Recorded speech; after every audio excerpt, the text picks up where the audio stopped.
Okay, I think we're going to make a start. Okay, so my name's Emily Farron. I'm the University of Surrey Institutional Lead for the UK Reproducibility Network, and so I'm your academic point of contact for open research at the University of Surrey. I'm going to just give you a few housekeeping points before I hand over to Professor Lisa Collins, our Pro-Vice-Chancellor, Research and Innovation, to officially open the event. So I will just move the slides on. Okay, so just a few points. So welcome to everybody online and on Teams. So we have over 250 people registered to the event throughout the day. If you're on Teams, then Felicity Smith will be looking after you. So she has already been putting messages into the Teams chat just to make sure that you're aware of what's going on, and you've got all the links that we have on the programme, etc. You should have had the programme emailed to you. If you can't find it, then there's a QR code on the screen behind you at the moment. Or if you just Google Surrey Open Research Events, and you'll be able to find the programme booklet. Please be aware that this event is not just in this room. So we also have AP1 and 2. In AP1 and 2, we have a number of clinics. All of the clinics will be available throughout all of the breaks. We have 5 different clinics today, so you can learn a little bit more about our institutional repository. You can learn about our library resources. We also have representation from a number of different teams, so the teams from Research Integrity and Governance, Data Management, and from the Institute of Sustainability. That's also where all the free pens are, so please go into AP1 and 2 and go and interact with the people at the clinics. We will have coffee and lunch in the foyer, but also because we have tables and chairs in AP1 and 2, please do make yourself comfortable, use that space for networking, etc. The Open Research Award winner will be voted for by you. So we had a good number of entries to the Open Research Award. And the 4 shortlisted entries will be presenting to us after lunch. And at that point, I'll show you how you can do the voting so that you can vote for the winner of the Open Research Award. And then that winner will be presented with the award at the end of the day.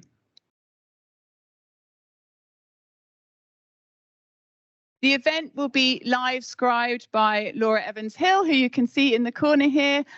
So the screen that Laura has behind her will be being updated live as Laura scribes everything that's happening today. You can also download the images using the QR code that's on the screen now, and we'll also be putting them on our Open Research event pages as well. And last thing to say is that everything is being recorded on Teams. So after the event, all of the talks will be available on Teams, will be available to you on our Open Research YouTube channel. And that's it from me. So I'll now hand over to Professor Lisa Collins, our Pro-Vice-Chancellor, Research and Innovation.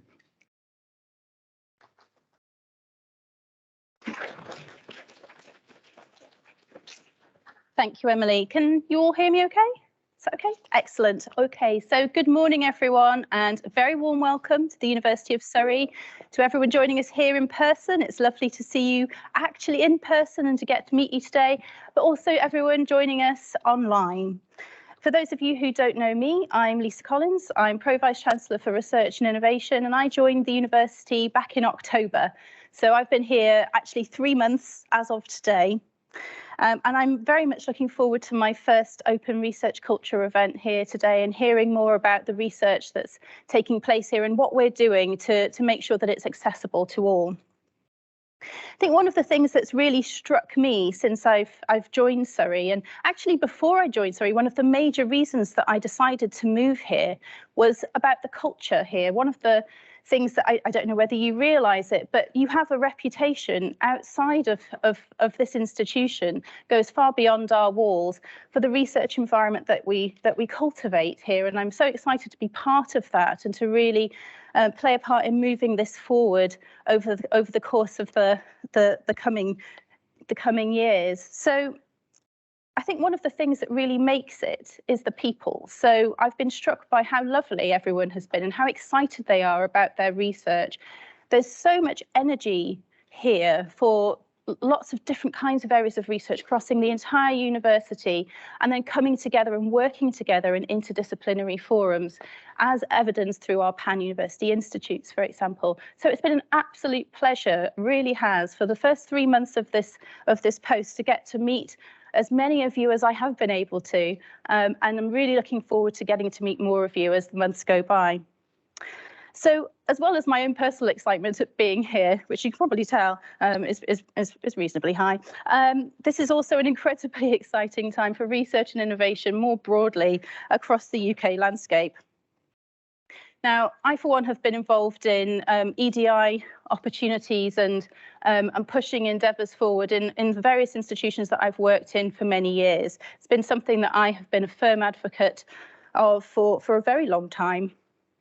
And I really do believe that curating a strong, diverse and inclusive research environment is the key to pushing forward and creating the most exciting and innovative discoveries that are possible. And I think we have to do that through supporting our researchers across their entire career.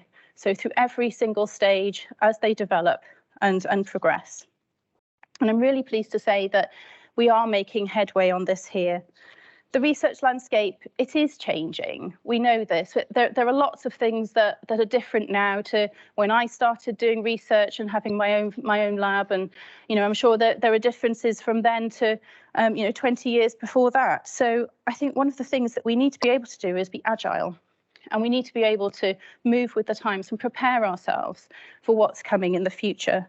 And I think one of the ways that we can do that most effectively is by having this collaborative culture where we work together and we rely on each other to basically bring a diversity of ideas together to whatever problems arise. So how do I know that the tide is turning and continuing to turn into the future? So when we look across the world, open research is increasingly being recognised because of the benefits it can generate, both for researchers and society at large.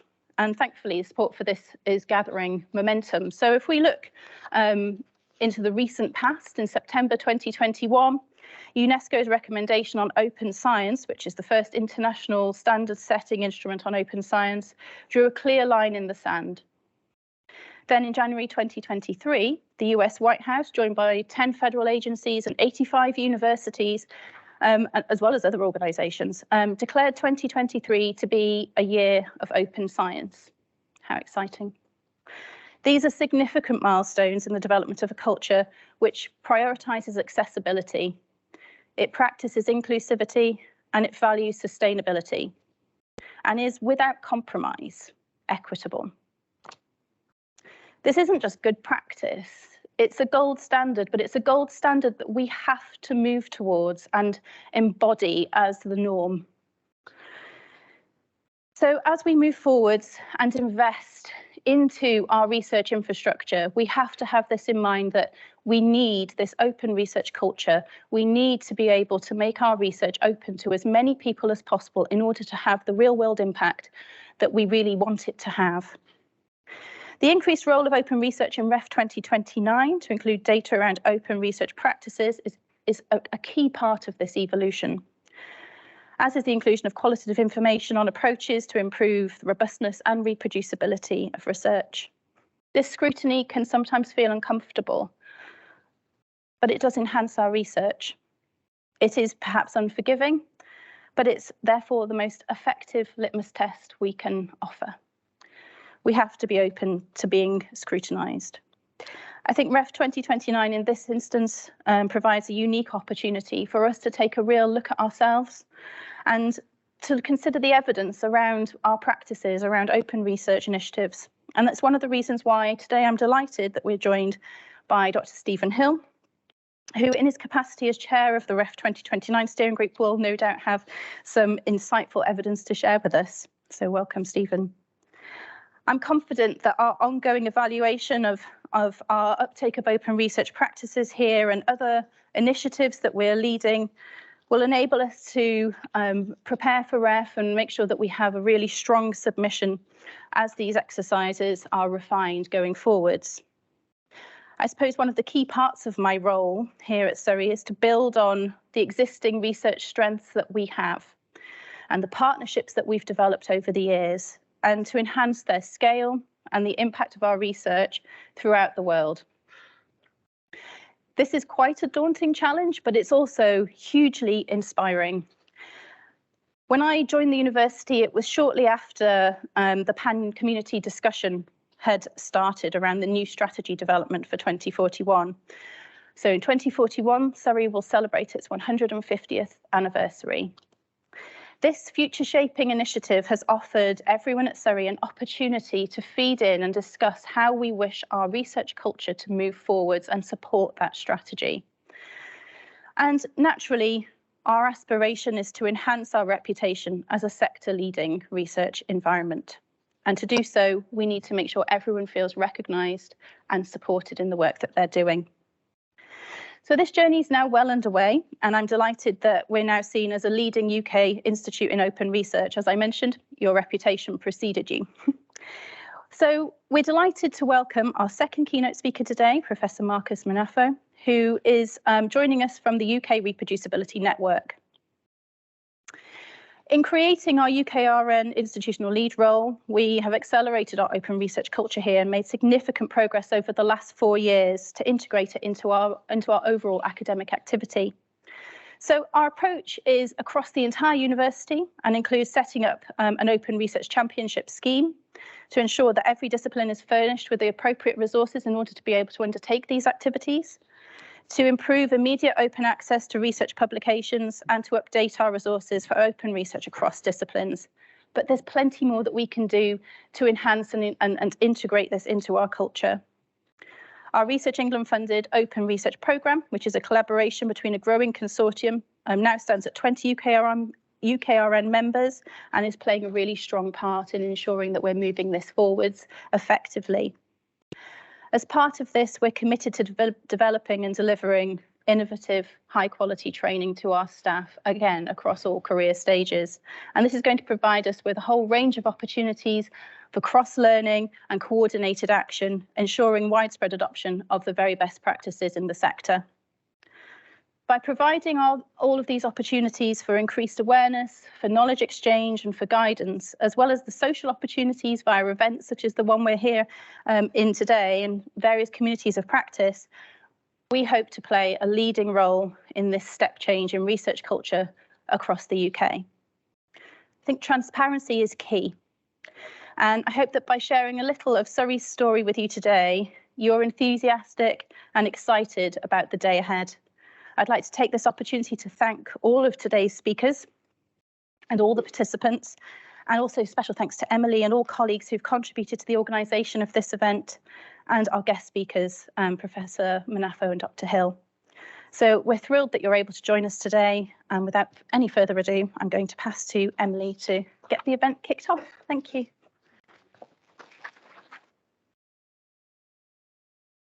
Perfect, thank you. So good morning, everyone, and it's a real pleasure to be here today to attend your event and also to speak to you. It's great to visit the campus of the University of Surrey. It's my first time here in the sort of job that I have. I kind of have a challenge to visit as many English university campuses as I can manage, so it's another one to add to my list, although I'm still quite a long way short of visiting all of them. What I'm going to do today is talk a bit about research culture broadly. So I'm not going to focus entirely on open research, but we'll cover this broad area of research culture, which has become a real focus in the research policy world over the last decade or so, and is becoming increasingly important about the way we think about how we develop research. And I'm going to do that, start at quite a high level and then drill down, and yes, there will be some ref discussion towards the end of the presentation. So I really wanted to cover 5 areas within this presentation. I want to spend a little bit of time just defining research culture. What is research culture? What encompasses research culture? I then want to spend a little while just thinking about why research culture is important. And what I'd like to argue is that research culture is central in defining the quality and outcomes of research, and that in order to get the very best quality and outcomes from research, we need a very strong and healthy research culture. From there, I want to move on and talk a bit about some of the work we're doing across UK research and innovation on research culture, some of the initiatives that we have at pan-UKRI level, and signpost you to some of the sources of information to learn more about what's going on more broadly in UKRI. And then I want to drill down into Research England's approach to enhancing research culture, which will then lead me into the REF 2029 and the work we do with the other UK higher education funding bodies in shaping the REF. Obviously, that's at a very formative stage at the moment, so lots of opportunity to get involved in how we develop REF into the future. So let me start by defining or thinking a bit about how we define research culture. What lots of people go back to when we start talking about research culture is this definition, which was produced by the Royal Society some years ago. And they said that research culture encompasses the behaviours, values, expectations, attitudes and norms of our research community. That has an influence on researchers' career paths and the way in which research is conducted and communicated. And that has become a bit of a go-to definition for research culture. But in some ways, whilst it's there's very nice words and it's very broad and all-encompassing, it doesn't really help us say, well, what actually do we mean by research culture? What are the things that we need to focus on, the things that we need to change and improve to get a better research culture? And there are a number of places you can go to look for more concrete information about what do we mean by positive research culture. The government published a strategy for people and culture in R&D some years ago in 2021. And this, there's some text from that's indicated on this slide that really starts to drill down to what is important for a positive research culture. So it's split into three areas: people, culture, and talent. We had a lot of debate, I remember, with the department about whether people and talent were really different, but let's set that aside. Within the people area, it's about attracting the right people with the right skills across a diversity of roles. So it's not just about people who would identify as researchers, but also it's about people who contribute to the research process. They enable it to happen. Technicians, archivists, people who support various technologies and so on that we use. That we need dynamic, varied career paths. So again, that idea of career diversity and effective career paths being important for research culture. It talks about leadership, leadership at all levels, research leadership from everything from a PhD student leading their own research work through to a senior professor who might be leading research across a unit or institute. In terms of culture, there words like positive and inclusive research culture appear. People feel confident to engage. You might use the term psychological safety in that space. People feel that they're able to contribute fully to the research endeavour, and the talent piece about being able to attract the very best people into research. So I think this strategy and some of the language in it starts to give us some focus on the range of areas that are important for a positive research culture. Another place we can go and look, this is work we did in Research England when we decided to have a priority around research culture in the Research England Development Fund. I'll say a bit more about that fund later on in the presentation, but in shaping that fund, we thought, well, what are the key areas that we want to see activity in? And that led us to really kind of think about what does a positive research culture mean to us? And this is the list we came up with it's about improving access to and participation in research from people from currently underrepresented groups. So that's the inclusivity piece that's very important. We need a culture that's inclusive and welcoming. Furthering open research practices, which is the primary topic of your meeting today. Improving research conduct and reproducibility, getting the research integrity piece right. Tackling bullying and harassment, which obviously links very strongly to the inclusivity. We thought this leadership piece was very important, so that's why that appears as a separate bullet point. Collaboration and a collaborative culture and exchange with businesses, the third sector and government, perhaps not something that comes out in the government's R&D people and culture strategy so much, but we thought that's a very important component of a positive research culture. Is the research culture open to working with other people? A research culture needs to secure and support researchers and the careers of researchers and associated professions. So again, being really honest about the diverse array of professions that are involved in a healthy research culture. We need to diversify recruitment, reward and recognition approaches. And we also include within this research culture umbrella the idea of public dialogue and public engagement. And again, that's about this collaboration. It's about a culture that's open and working with diverse people and communities. More recently, UKRI has commissioned work from VTI and UKRN, I think, were involved in this as well, so Marcus may mention it, looking at an inventory of research culture activities across the UK. Again, I'll say a bit more about this work later on in the presentation, but as part of that, they developed a framework for research culture, which is shown on the slide here.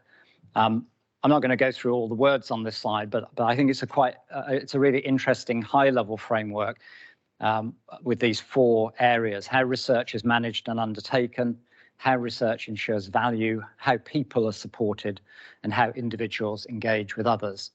And again, that encompasses a lot of the things that I've already been talking about in research, in what we mean by research culture. And I think this structure does give us a really useful way of thinking about it.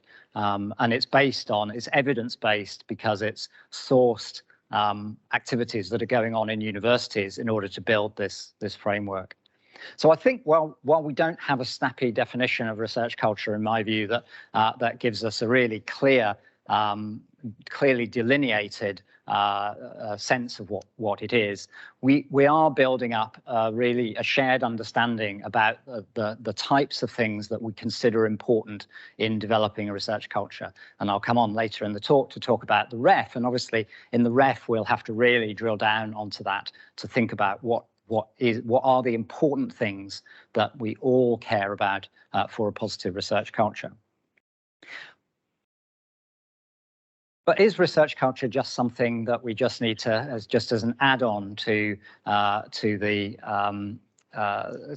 our work to deliver good quality research? Well, I would argue absolutely not, and that in fact a good research culture is inherent to delivering success in research. I could spend the whole of the day today talking about evidence for why I believe that, but I'm just going to give you four examples, very, very quick kind of snapshots of pieces of evidence that I think demonstrates the importance of research culture in research quality and outcomes. And those four examples, which I'll run through a slide each, is the importance of gender diversity and research performance, the link between open research and research quality, something about psychological safety and research performance, and a piece of work looking at the characteristics of high-performing research units. So turning first to gender diversity, this is a piece of research that was published in 2022 that looked at the relationship between the gender diversity in research teams as defined by the author list on papers and the novelty and impact of that research.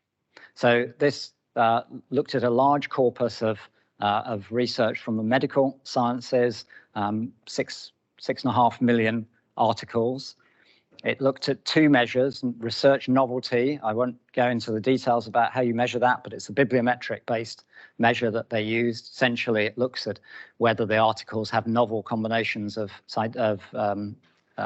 whether they cite novel combinations of prior work, and it looked at citation impact. So that's another another measure of academic impact from these studies.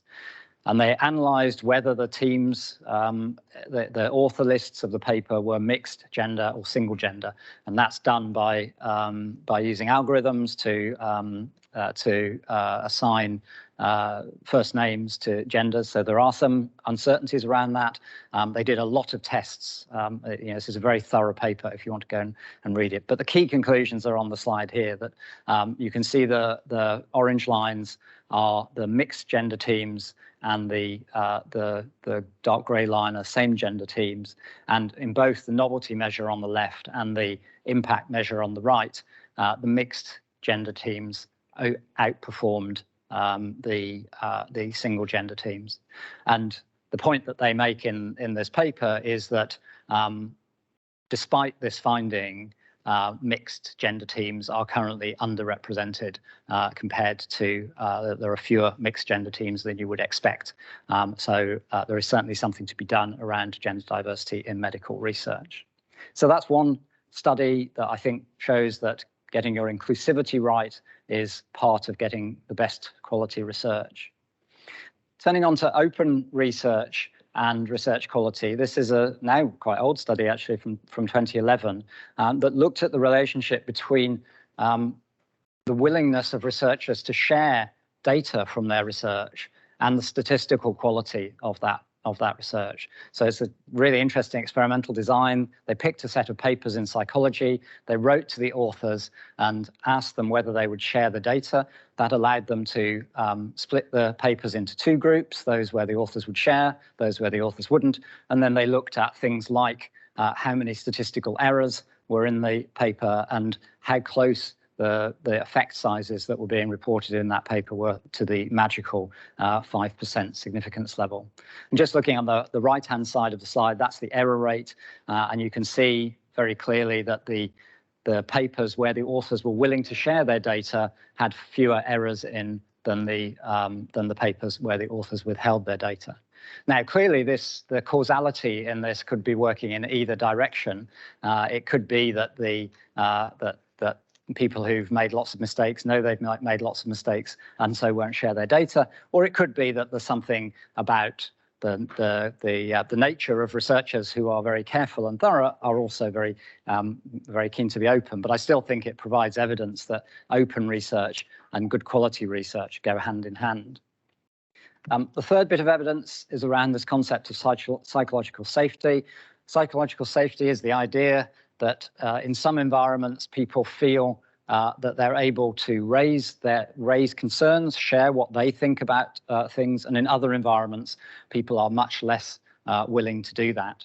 And this paper looked at R&D teams actually in businesses in Taiwan and measured psychological safety and compared that to various measures of research performance. And again, I've underlined the key sentence from the abstract. Team psychological safety has a positive and significant impact on team performance. So having environments where people are willing to voice their concerns and to put their points of view out without fear that that will have a negative impact on them, those are environments that cultivate high quality research.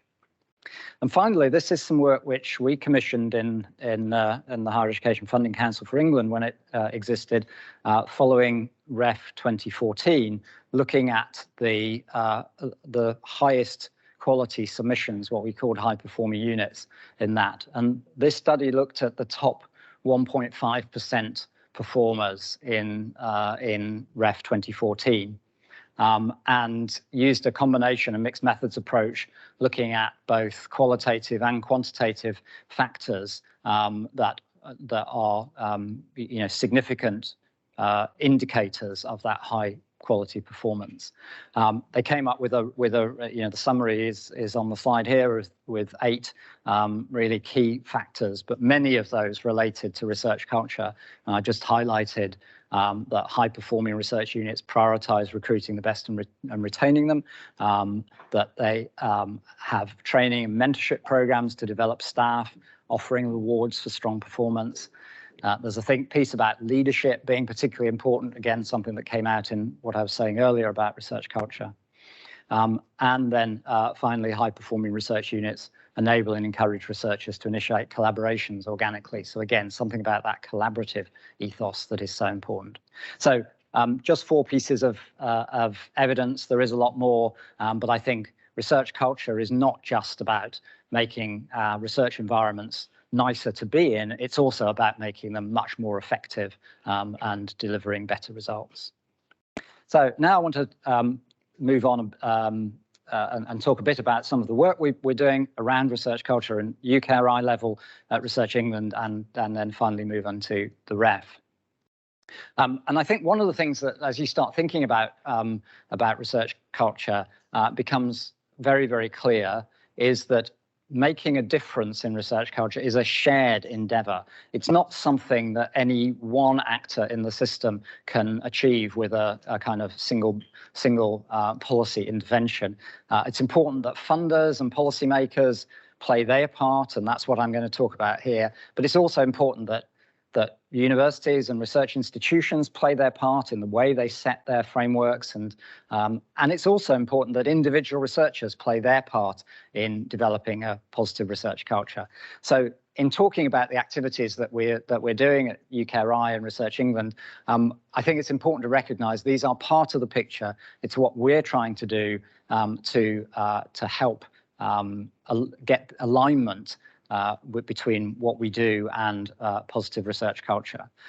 So it's part of the picture, and not to sort of play down the fantastic work that goes on in universities to bring about this endeavour too. So in terms of UKRI and research culture, I'm just going to talk about 2 things that have been going on well, one that's been going on for a number of years, and one that's a bit newer. That's the narrative CV, or resume for research and innovation, and the development of what we have a working title of a good practice exchange on research culture. It's in scare quotes because we don't think that's a very good title, and we're still haven't decided what the full title is.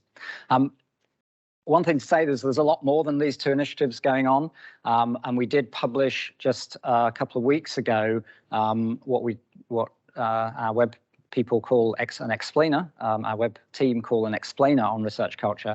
It's a few pages long, but it covers quite a lot of the activities that are going on in research in UKRI in regard to research culture. Not just pan-UKRI, but activities that individual councils within UKRI are conducting. So I recommend you go and look at that. The link is on the slide. I hope the slides will be circulated to participants, so you'll be able to click on that link. Resume for researchers, research and innovation is a change in the way in we collect information about research careers. So traditionally, the researcher CV is a very dry document that normally has a list of employment roles, and then appended to it page after page of references and publications. And we think that format for the CV doesn't actually reflect the richness of what researchers do, and it also puts an overemphasis on that very long list of publications, and that kind of emphasizes the quantity of outputs over the quality of those outputs. So the idea of the narrative CV, which is being adopted across the globe actually, is that rather than having a CV in that format, you have something that's much more qualitative, that focuses on key areas of contribution and gives the space for a narrative around that. So rather than saying, here's my list of 500 publications, narrative CV invites you to identify the story of your research, what your research is showing, and identify the key contributions that you're making to your field through that research. The structure of the resume for research and innovation is to have four areas: contribution to the generation and flow of new ideas, hypotheses, tools, or knowledge, contributions to the research community, all those important things of pieces of service that people do for the research community, contributions to the development of others and the maintenance of effective working practices. So again, that career development aspect of being a researcher is very important, and contributions to broader research and innovation used as an audience towards wider societal benefit. So 4 quite broad areas, but the idea of the narrative CV is that the emphasis of those areas can be varied depending on the purpose that it's being used for. And there's a lot of work gone on within UKRI to develop this further. It's now being rolled out for all of our funding opportunities that require people information provided in them. So this format is now embedded in the new funding service, and as you move towards using that new format, you'll see increasingly this narrative CV format.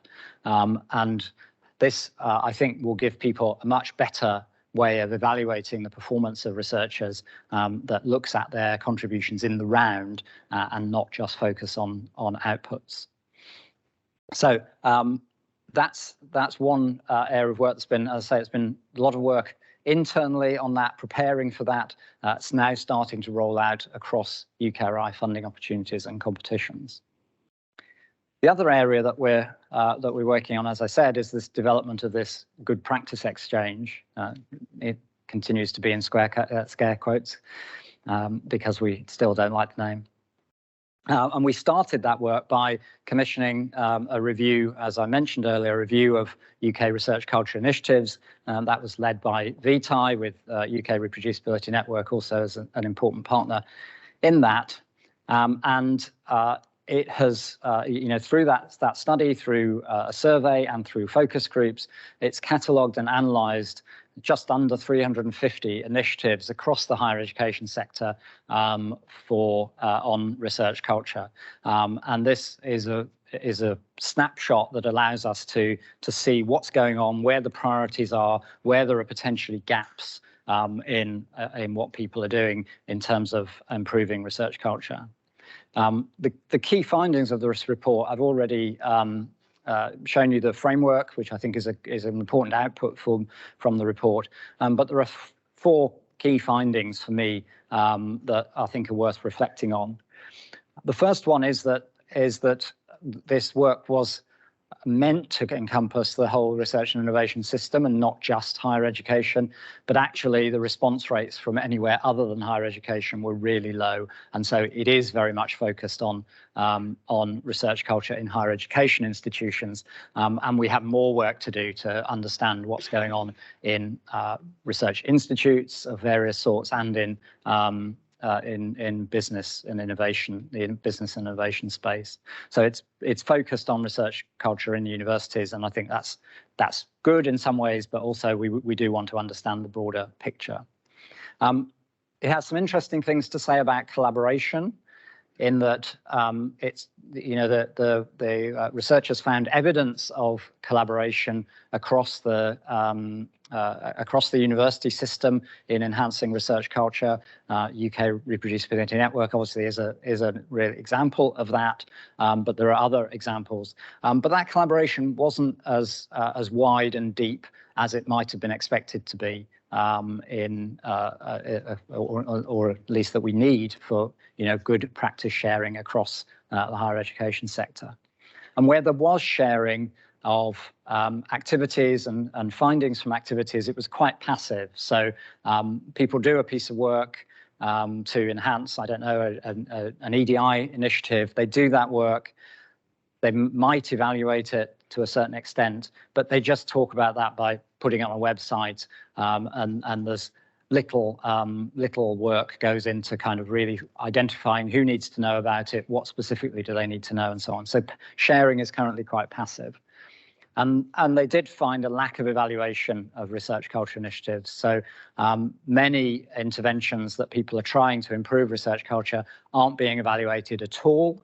And some, well, even where there is evaluation, it's often of quite low quality. It's things like satisfaction ratings from training events, for example, that don't really get into whether the training changed people's behaviour and changed what they were doing. So there's definitely some real pointers there for where this thing called the Good Practice Exchange, that won't be called the Good Practice Exchange, could add value to the system, and that's what we're thinking about now. So this is where we're kind of at for developing Good Practice Exchange. We want to build on that initiatives report, so we learn about the system from that report, and we're considering various options. So one is support for a network of networks. So there are already networks developing around research culture, but they often are in isolation to one another and sometimes miss some of the synergies between different aspects of research culture. So we wonder whether we could maybe do something around convening networks in order to encourage sharing of practice more across the sector. We're thinking very much about this evaluation piece and about whether we might, an intervention from UKRI might be some additional funding for evaluation of research culture initiatives, and particularly to take that evaluation onto a more rigorous footing. And this is linked to an announcement that was made towards the end of last year for some additional funding from government to UKRI to develop a meta-science unit, a better approach to research on research. And we think that taking some of that meta-science thinking into evaluation in this research culture space would really help in this evaluation. And then, of course, alongside the network of networks, is there a space for UKRI to bring people together in various forums to share their practice, to share what they're doing, what they're learning, and to learn from one another. So those are all things that we're considering. We've got a reasonable budget for this activity, probably a £1.5 million in the next financial year. So thinking about how we can deploy that as effectively as possible to really help in the development of good practice around research culture. Well, that's a couple of things going on at UKRI level. I wanted now to turn a bit to Research England and our approach to enhancing research culture. Obviously, Research England has a particular role as a block grant funder of universities in England, so we have to tailor our approach to that. And we've really developed over the last few years a three-pronged strategy to enhancing research culture, which is really about supporting universities to work on your own cultures. So the three pillars to that are some funding for research culture initiatives direct to universities as a block grant, so the Enhancing Research Culture Fund. A second approach has been through the Research England Development Fund, which is a more responsive funding scheme. So universities bid in for strategic development projects, and we now have a priority around research culture in that fund. And then the third pillar of our approach to research culture is ensuring that we align the incentives in the next REF, in REF 2029, so that is in harmony with what we're doing around increased the funding investments. So very quickly, just to run through some of those things. So the Enhancing Research Culture Fund, that's 30 million a year, started in academic year 21-22 and will continue at least until the end of the current spending review period. That's academic year 24-25. It's allocated in a slightly different way from most of our funding. It doesn't have a quality driver in it at all, so it's just based on a broad staff volume measure, so universities get it in proportion to their people, the number of people, and it's for initiating and scaling up activity. And I go around to universities and hear about lots of fantastic projects that are being funded out of that Enhancing Research Culture Fund. We've also have some specific activities that are separate from the Research Culture Fund, and particularly wanted to mention the work that we've been doing with the Office for Students on improving access and participation for Black, Asian and minority ethnic groups in postgraduate research study. So this was an 8 million fund that we launched, as I say, jointly with the Office for Students in 2021. And there are 13 projects there that are trialing new approaches or scaling up existing approaches to tackling these important participation questions. And one of the 13 projects is based here in the University of Surrey, the Shine Scholars project. We're really excited about those. Those are about midway through their 4 years, so we can see some fantastic things going on. One of the important parts of this project is that it is about learning and sharing that learning across the sector.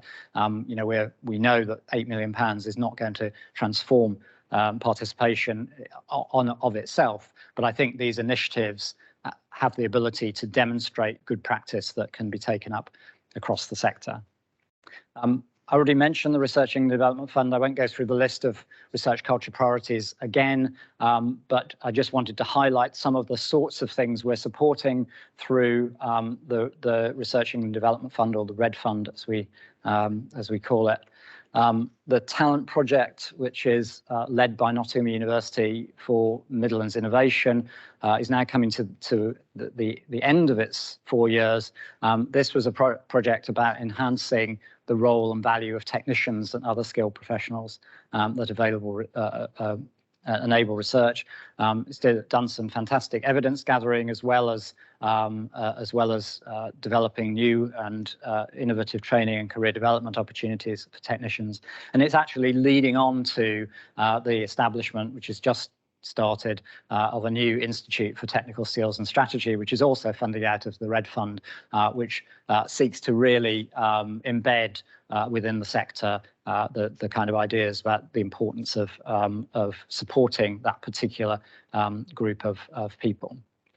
There's the Prosper project, which I wanted to mention, which is also concluded.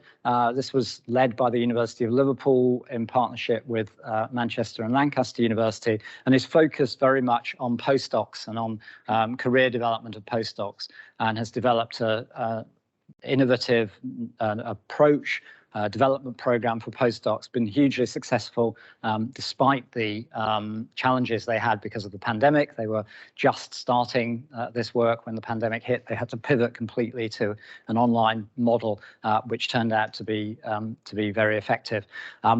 UKRI has put additional funding into Prosper as the 3-year project comes to an end, to support the rollout of the Prosper approach and resources across the UK. So if you're interested in postdoc career development, then I would go and look at the Prosper portal, which has a whole load of resources that allow you to take their model and transfer it into your own context. So that's hopefully a very valuable resource.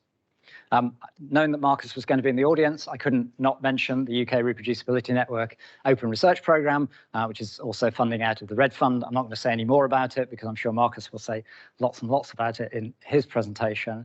And then just the final RED project that I wanted to mention is the Action Research on Research Culture project, the ARC project. This is at University of Cambridge. This is a really about this evaluation question, and it's taking an action research approach to look at 3 areas of research culture: the use of narrative CVs in recruitment, approaches to researcher development, and understanding precarity. And it's working along those 3 streams. It's only started relatively recently, with a view to producing some real quality evidence about potential interventions like narrative CVs and different approaches to research career development. So in the narrative CV space, for what they're doing is a randomized control trial looking at the use of traditional CVs and narrative CVs in recruitment processes and understanding the impacts of those. So it will produce some really useful evidence in time, although as ever, research is tricky and takes time. So just in the final part of my talk, then I want to say a few things about the REF 2029 and research culture. Obviously, this is a hot topic and one where there's a lot of debate and discussion, and I thought it would be helpful just to kind of set some of that in context. I think the first thing to say is that the initial decisions on what was then REF 2028 were published, which were published in June of last year, were very much all about aligning incentives for a positive research culture. So the entire package was about trying to think about about research assessment from a research culture lens or through a research culture lens. So, features that were key in that, well, this moving the focus away from individuals and focusing on institutions, departments, and units, doing that, we changing the way we calculate the volume measure. The approach is to remove the minimum and maximum requirements on individuals, which has a number of benefits associated with it, and we're seeking to broaden output eligibility so that outputs that are authored by sole authored by technicians or by archivists or by research software engineers and different groups of people are all now eligible to be submitted. We've deliberately reduced the emphasis on research outputs, so the weighting of the research outputs section was 60% in Ref 2021, and we reduced that to 50%. Is the plan in the new contribution to knowledge and understanding section. And alongside that, we have an expanded people, culture and environment section. That's a replacement for the old environment section in the ref with a broadening of the content and also an increased weighting. We are seeking to encourage and reward a wider range of research outputs. So not just, the vast bulk of outputs that are submitted to REF, 97, 98% are either journal articles or books of some sort or another. We want to encourage more diversity in that, data sets, software tools, all of the various different types of outputs, performances, exhibitions. We really want to increase that diversity this time around. And we also have provisions in there to broaden the range of research impacts that are eligible, most notably removing a quality threshold from the underpinning research for impact case studies in order to encourage a wider range of impacts. So that was the overall package was very much shaped by this thinking around positive research culture. We announced some further decisions. This may be a little, the slide text on this slide may be a little too small. We announced some further decisions in December 2023. Most notable of which was a 1-year delay in the REF timetable, and that came from the consultation we've been doing that I think demonstrated to us that there were challenges that needed to be overcome to change the ways of thinking about the REF. There were technical details about the use of HESA data. There were the questions about people, culture and environment and how robust our assessment of that could be. And there were some real mindset changes that were needed to think about the way in which submissions are assembled in this new way of doing things. So that extra year is to make space for that.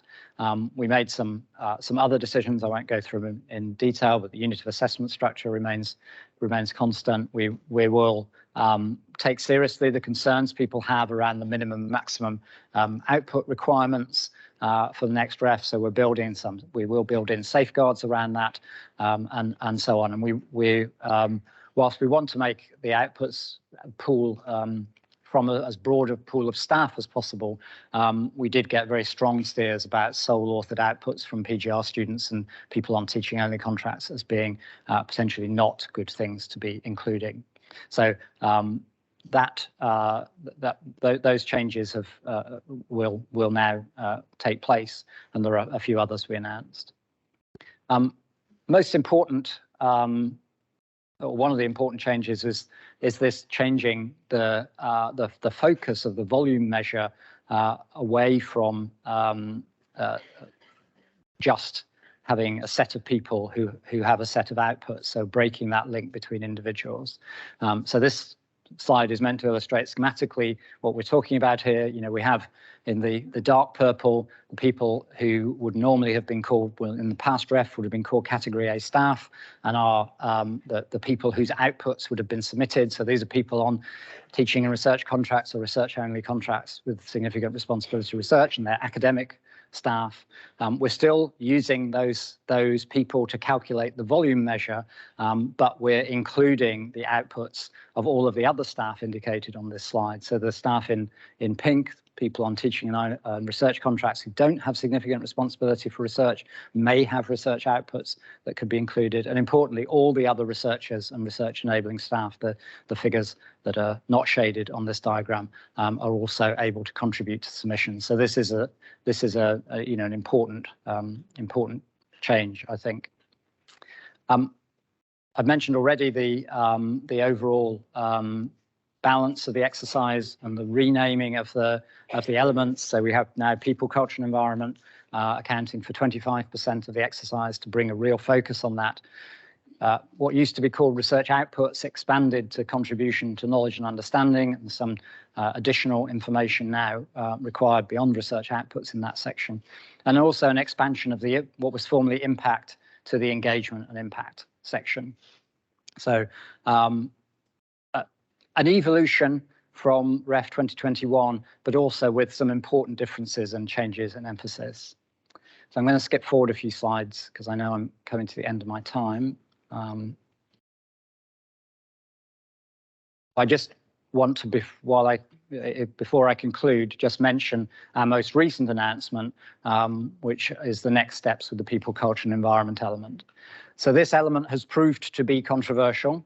It's controversial for a number of reasons. I think people are concerned that it will be challenging to measure, and are worried, therefore, that 25% is quite a high weighting on something that might be challenging to measure. And people are also concerned about the reduction in the weighting for the research outputs element, and whether the balance is correct between research outputs and environment. So we're looking at both of those things. I would say that our focus at the moment is on the first of those issues: is can we measure research, people, culture, and environment in a robust and effective way. And we've got two pieces that we announced just last week, two pieces of work that are aimed to do that. So we're working with a partner, Technopolis and Crack Vitae, and indeed the UK Reproducibility Network, who are also involved in this project, to develop indicators for people, culture, and environment. And that's going to be a really important piece of work. It's going to build on existing evidence. So we're not starting from a blank sheet of paper. We have the environment statements from previous REFs. We have work that has been done in universities to develop KPIs around research culture, and all of that information we can bring together. We'll be undertaking an extensive program of consultation. So, if you're interested in this area, there will be events that Technopolis will be organising over the coming months to really understand what matters to you all about research culture and how that can be effectively captured and measured in the REF. And that program will develop a set of candidate indicators, qualitative and quantitative indicators, that we'll then use into the second strand, which is a full pilot of the people, culture, and environment element. So that pilot will be running from the middle of this year until early next year, and it will involve a full dry run for maybe 8 to 10 units, it says 8 on the slide, maybe 8 to 10 units of assessment, and around 30 institutions being involved. So those 30 institutions will produce draft or pilot submissions to the people, culture, and environment element using the indicators that have been developed through the project. And those will be formally assessed by pilot panels. We won't be publishing the results of those. The universities will get the results of their own university, but that will give us a huge amount of information about how this actually works in practice with real panels doing the evaluation. That will then allow us to understand the robustness question, and also to make final decisions about the relative weightings of different elements in the exercise.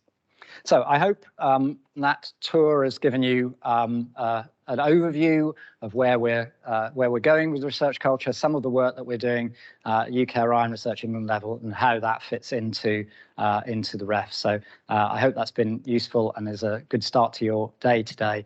Thank you for your attention. Happy to take any questions.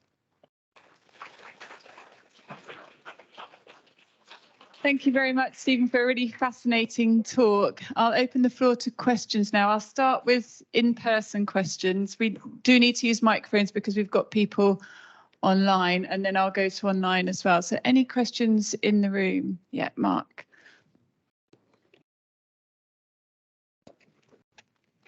So yeah, thanks very much for a great talk. I wonder if you'd say something about the development of early career researchers as this changing is happening. So, for example, they get to do the narrative CV, but not all the places that they apply to will be used to assessing people on a narrative CV. So how can you see the postdoc researchers and PhD students in this sort of transition period while people are moving into this newer research culture idea? Yeah, so I think it's a very good question. You know, what we've tried to do in UKRI is take work in partnership with other funders on this. So we have a funders partnership, and we've been working with other funders to develop the guidance and so on that goes to people completing these narrative CVs and the people who are assessing them. So there is a big library of information that's on the UKRI website that anyone who wants to either develop their own narrative CV or use narrative CV in their process can go to extract that. So I think that support is there. I think what's important is that we continue to advocate for the value of this different approach to CV, and over time, I think more and more people will take it up. You know, the Cambridge Art Project, which I'm talking about, was inspired by the fact that within the University of Cambridge, they are seriously considering switching to a narrative CV for their early career researcher and indeed all researcher lecturer recruitment, and they wanted to really look at that and get some evidence in doing that. And they're actually partnered with a number of universities across Europe who are also looking at narrative CVs in recruitment. So I think there is a momentum building, but I think it is a challenge as we're moving through this transition. You're right, but there are resources to support people. Yeah. Thanks. Thank you. Do we have? Oh, I'll come to you, Tim, in a moment. Do we have any questions online, Felicity? Do you want to tell me who it is? Melissa Collins. Teresa Collins, if you want to unmute yourself, you can ask your question. Oh, it's typed. Okay. Do you want to show it to me? Actually, Tim, do you want to ask your question first if I hand the mic over to you, and then I'll... Oh, thanks, Emily. So thank you, Stephen. My name's Tim. I'm Provost here at Surrey. A really great presentation. Just a couple of points. One on the narrative CV. If it was our staff and they were early career staff, I'd be saying do both and, have the narrative at the front, but have your publications in a conventional form. You don't want to be an early adopter when other institutions are not quite ready for it. So I wouldn't necessarily embrace it straight away, but trying to combine both elements would be sensible. Predictably, I just want to comment on the Ref 2029. I do have concerns about the percentage. I have concerns about the evaluation. It's taken us a long time to be settled in relation to the peer review of outputs, and now we seem to be complicating things further. But there's a sort of methodological point I'd be interested in your response to, because you provided really convincing data that diverse teams produce better research, and therefore wouldn't we expect outputs to reflect the research culture? If we and in fact, you did present quite a lot of evidence to say that in many ways that the better your research culture, which is of course why we want a good research culture, because we want better research. And therefore, shouldn't we have the confidence to think that the outputs themselves will reflect research culture? So there's a causal relationship, not just a contingent one. Yeah, so it's a good point. And I think whereas you and I are convinced that a good research culture produces the best quality research, I don't think that's a view that's universally held, and that there are plenty of examples of poor practice in research culture where researchers can be very successful in terms of their outputs. So whereas I think, I very firmly believe the evidence that there is this virtuous circle around positive research culture and research quality, you can point to instances of, say, bullying and harassment, where there are potentially very senior, very successful researchers on the measure of their research outputs who have very poor practices in their research environments. So I think it is important that we look at both of those things, that we look at both process and outcome, so that we can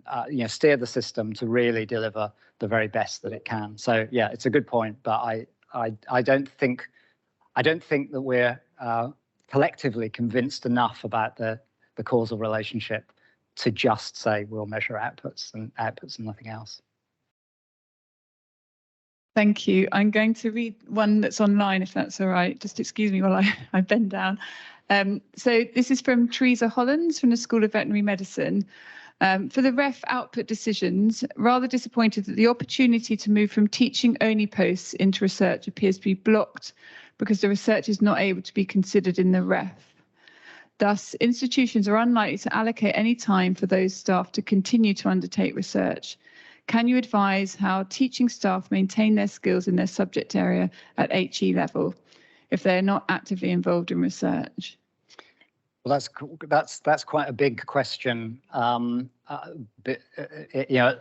a non-ref level, that's a very big question because it really challenges whether it's sensible to have people on teaching-only contracts or not. So I'm not going to get into that debate. The thing about the ref, we had this, having decided we wanted this more inclusive approach to outputs, we had this question about teaching-only staff, and within the 4 funding bodies, we were very divided on that issue. Not divided in the sense we didn't agree, but we could see two arguments. One is the argument that the questioner has raised is, how do people who are on teaching-only contracts contribute to the research endeavour? But the other kind of side of that is, why should universities benefit from the research that people do in their own time because they're only on teaching-only contracts? So those two things, we were weighing those things up, and we couldn't come to a clear view on that. So that's why it was a very open question in the consultation, and the overwhelming majority of consultation responses suggested that it would not be a good thing to have the outputs of people on teaching-only contracts eligible because of this pressure point that the universities would be, or even the people themselves would feel pressured to contribute in that case. So, so in a sense, I think the arguments are quite evenly weighed, but the sector view was very much no. So that's why we ended up. But I think the question, as I say, the question raises more about, does a teaching-only contract need to have a little bit of research time in it, and therefore is it really a teaching and research contract with a small amount of research? Yes, so good point.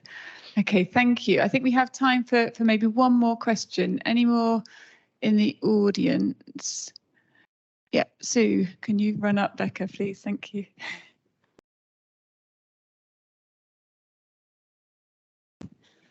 Thank you very much indeed for your presentation. I wonder if I could ask about impact and the changes that you've made, of course, thinking about culture and how you think going forward that is going to really help us where we're working on those impact cases that, of course, all UKRI funding, has that focus too. And it's great to see that there is an even greater emphasis on impact cases than there was, previously. Yeah, so the major changes that we're making there, one is the addition of the engagement section to sit alongside the impact case studies. Those of you who've been around a while might remember the impact in Ref 2014, where there was a narrative element alongside the case studies. And the idea is to move a bit back in that direction.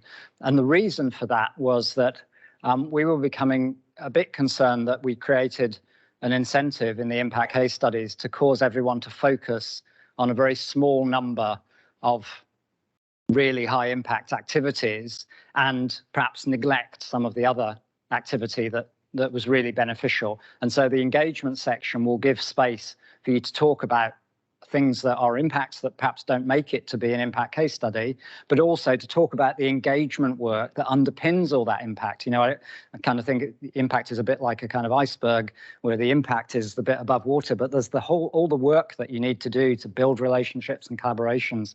And I think we want the engagement element to at least in part reflect that. So that's I hope, taking a more holistic view to impact. The other major change is the removal of the 2-star quality threshold for the underpinning research in impact case studies. And that, again, is aimed at increasing diversity. So I think, you know, what we learned from talking to people is that threshold was sometimes a barrier to submitting case studies with really, really good impact, really kind of, you know, transformative impact that was based on, you know, good quality, sound, rigorous research, but didn't make that 2-star threshold. Maybe it was a replication of something that had been done in one location in another location and demonstrating that it was effective, and therefore an intervention could be rolled out. But that research might not be, you know, meeting that 2-star threshold. So taking away that threshold, I hope, has opened up more diversity of impact to be included. Great. Thank you very much, Stephen. If we can give another clap, thank you. So we now have a short coffee break. Please do go along to AP 1 and 2 as well. So take your coffees, go and have a look at the clinics in there. And there's some seating area in there as well. And then we'll be back at 11:10. Thank you.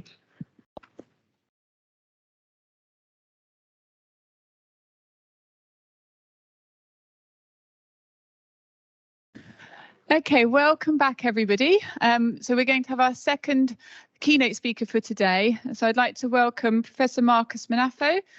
Marcus is Associate Pro-Vice-Chancellor for Research Culture at the University of Bristol, and he's also the chair of the UK Reproducibility Network Supervisory Board. So over to you, Marcus. Thank you. Thanks, Emily. And it's a pleasure to be back. I was here 2 years ago for a similar event. Emily has assured me that my standard talk on this stuff will not have been heard by everybody in the audience. So if any of it has been heard by any of you before, I apologize, but hopefully there's some new stuff in there. And I'm hoping to make some links with what Stephen was talking about in the context of what the work that we're doing with the UK Reproducibility Network, of which Surrey is part, how that work is relevant to the discussions around future ref, people, culture and environment, and more generally how we can ensure the quality of the research that we produce and the other aspects of that research process that we perhaps have paid less attention to in the past, but which I think through things like the greater emphasis on people, culture and environment will mean we will pay more attention to them going forward. The background to this, I think, is known. Stephen alluded to this. My slides aren't advancing. There we go, got that to work. So concerns around the quality of research that we produce have been knocking about for, depending on how you define it, anything from 15 years to about 150 years.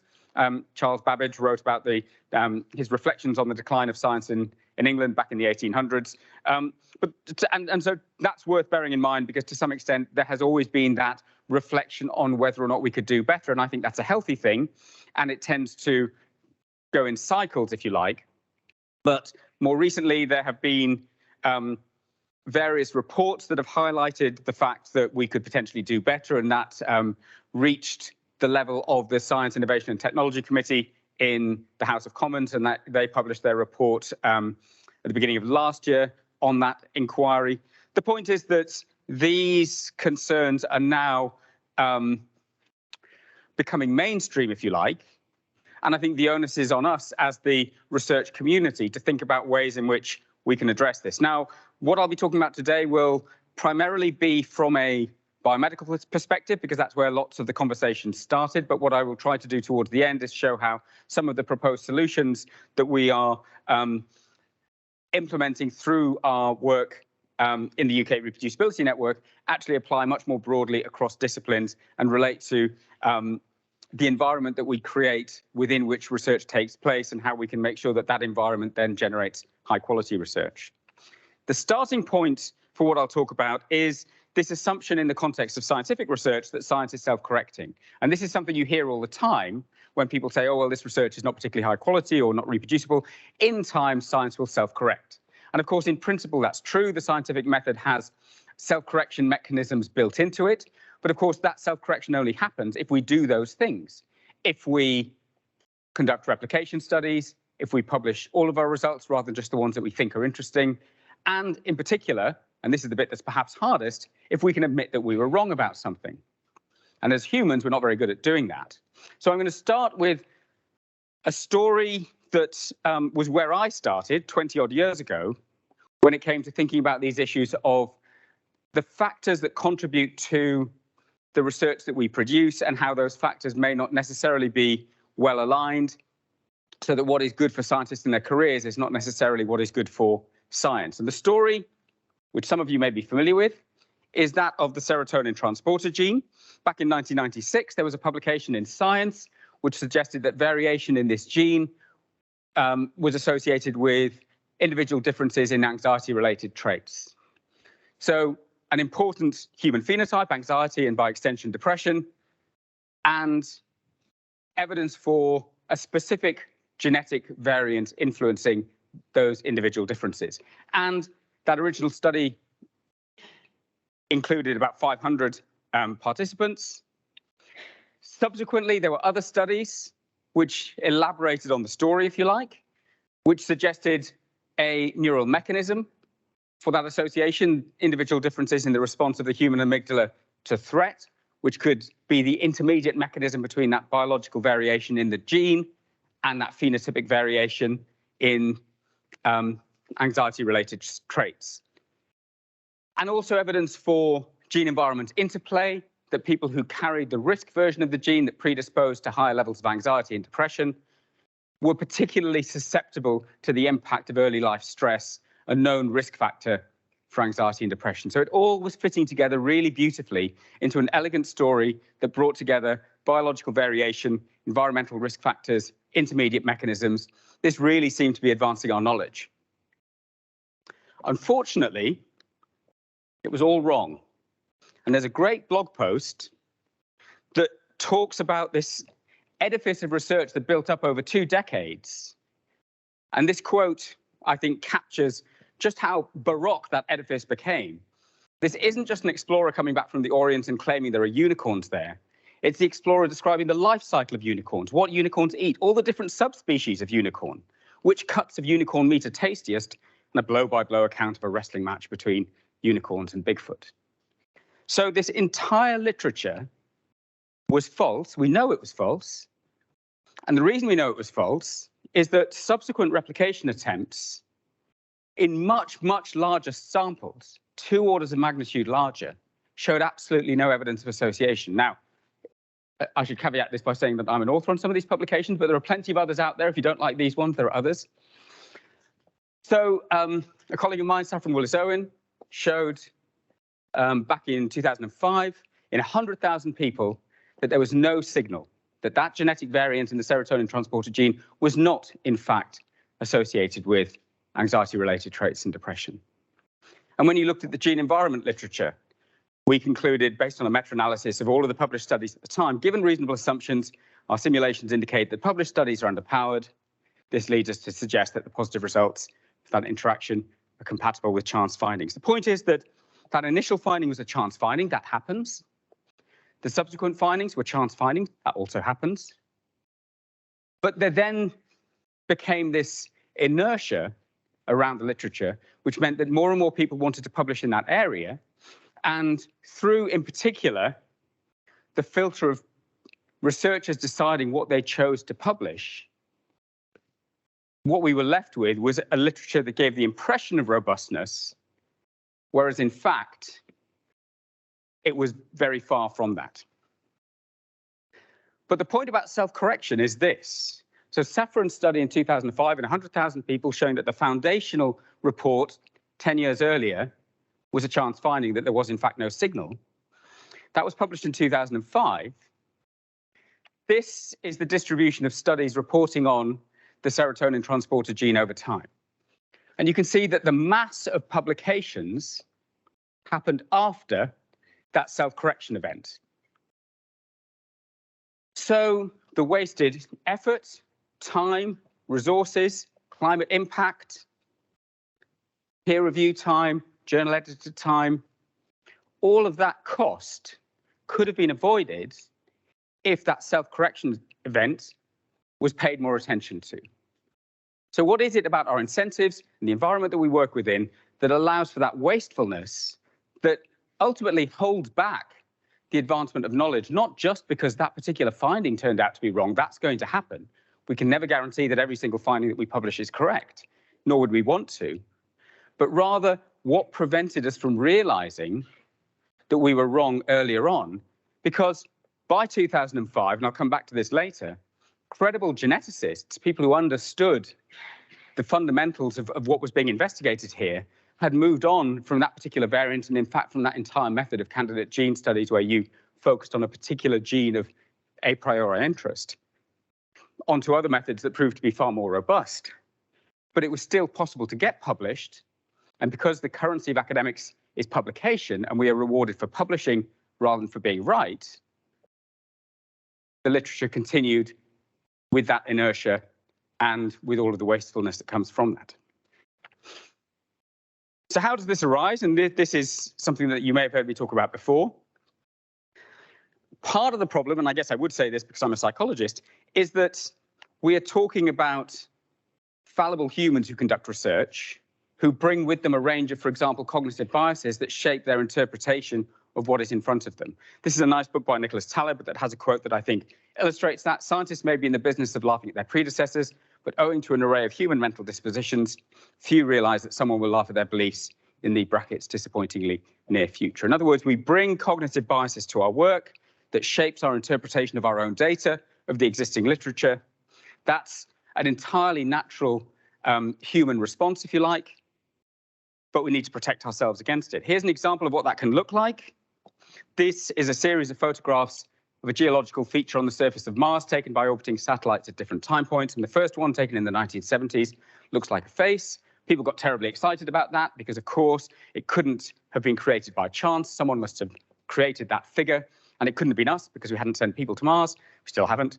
And therefore, that must be taken as evidence of intelligent extraterrestrial life. In fairness, that was a relatively niche position, but it is remarkable that it looks like a face, except that finding didn't replicate.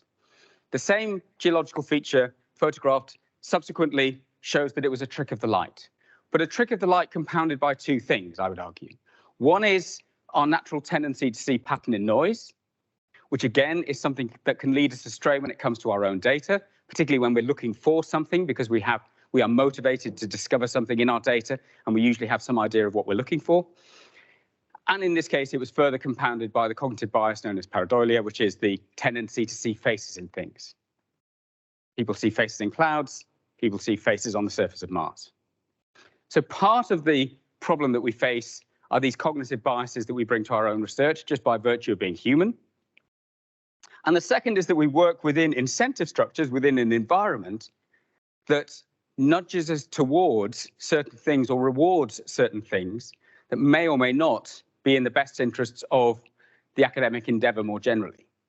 So this survey is quite old now, but again, I like this quote, so I continue to use it. Certain features of the working environment of science may have unexpected and potentially detrimental effect on the ethical dimensions of scientists' work. Not ethical in the sense of outright fraud, but just the extent to which the public money that we spend on research is actually directed towards the advancement of knowledge rather than simply generating publications, for example.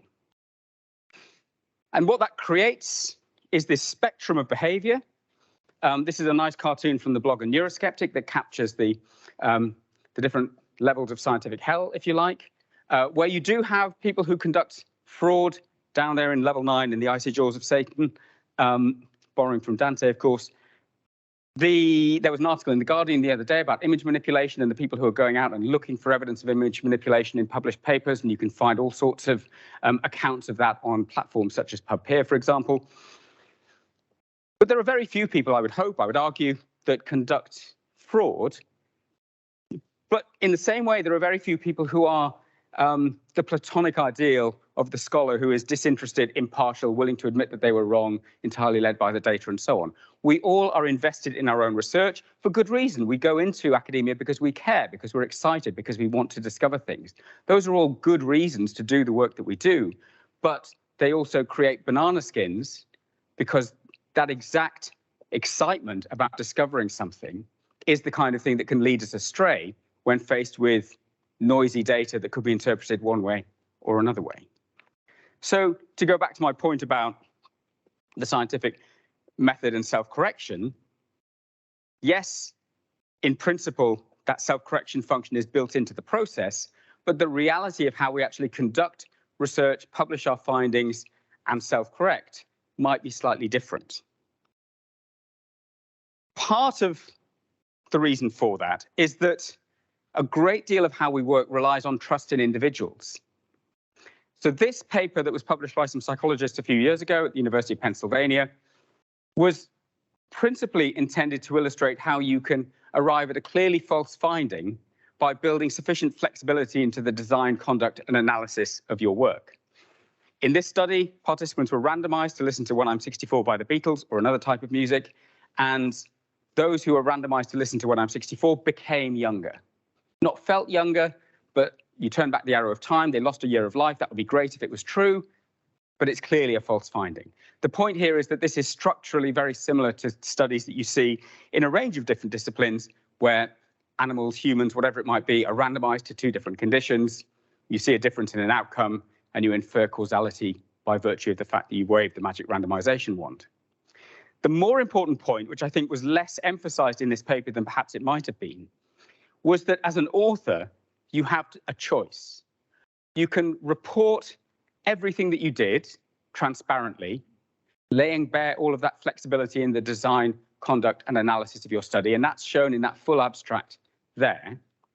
Or you can present a redacted, curated, more compact version that is intended more to convince people than to give a full account of what you did, and that's shown in bold.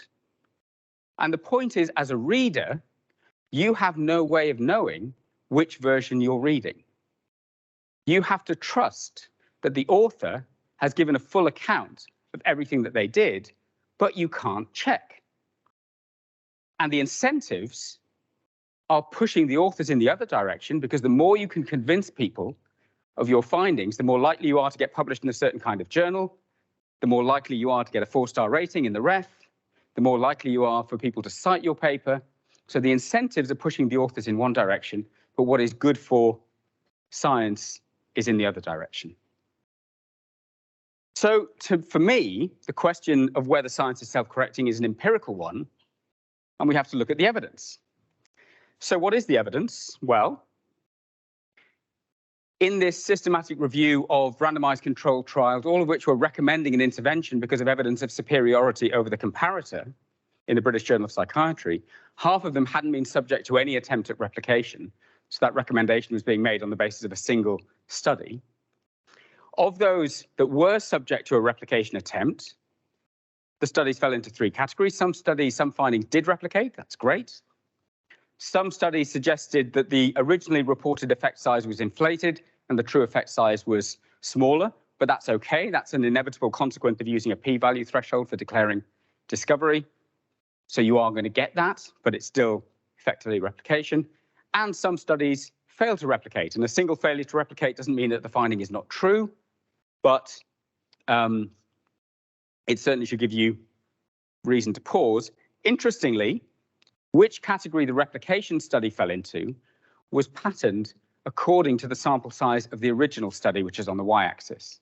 The larger the original study, the more likely that finding was to replicate, because all other things being equal, larger studies are going to give you more precise estimates, more robust conclusions. But again, in terms of incentives, if you have finite resources, does it make sense to put all of your resources into a single authoritative study? Or does it make more sense from a career point of view, if you like, to cut your resources into smaller chunks to run multiple studies, potentially generate more papers, roll the dice more often? In terms of admitting that we're wrong, there's again empirical evidence that we're not very good at doing this, or at least that we interpret the evidence that exists on the basis of our own preconceptions and, to an extent, investment in the field. So in this study, the same data was shown to two groups of people who had published on that topic themselves and methodologists who had no skin in the game. And those who had published on this topic themselves were more likely to interpret those effectively ambiguous data as reflecting a strong association than were the methodologists. We heard earlier about team science. One of the advantages, I think, of team science is bringing in people with an independent, impartial perspective who can look at your data without the 10 years of career that you've built on the back of a particular topic, so that they can act as a kind of Jiminy Cricket, if you like, and say, actually, I'm not sure these data are as robust as you might like to think they are. We also can make choices about what evidence we cite. This is a nice illustration of what is called a citation network. So you have year of publication on the y-axis, and you have essentially two different literatures, a primary data literature, which is shown in white, and that provided sufficient evidence to give rise to an animal and cell culture literature shown in blue, and each circle is an individual paper. And what you can see is that in the primary data, about half the studies were critical and didn't support the underlying hypothesis, and half were supportive of the underlying hypothesis. The supportive data was sufficient to give rise to the animal and cell culture literature. All of the citations from the animal and cell culture literature are to the supportive data. There's one citation to one of the critical studies, but that's shown in white because it's a critical citation saying, well, there's this study, but it's rubbish. So if you're an early career researcher coming into the blue literature in the late 1990s, you would have the impression from the papers that you're reading that your literature was founded on absolutely robust evidence because all of the citations are to the supportive data. The other evidence has become invisible because no one's citing it. It's one of the reasons why the systematic review methodology exists, because it's designed to unearth that otherwise invisible literature and give us a more complete understanding of the strength of evidence or otherwise for a particular topic. Going back to that example of the serotonin transporter literature, bearing in mind that this turned out to be a false positive, a false finding, we applied a similar analysis to studies looking at the association between the serotonin transporter gene and amygdala activation. Studies fell into one of three categories. They either replicated that original finding. That was about a third of them. They claimed to replicate that original finding. That was about another third. But in fact, if you looked at the data more closely, it was a little bit iffy whether or not it was in fact a true replication. And about a quarter explicitly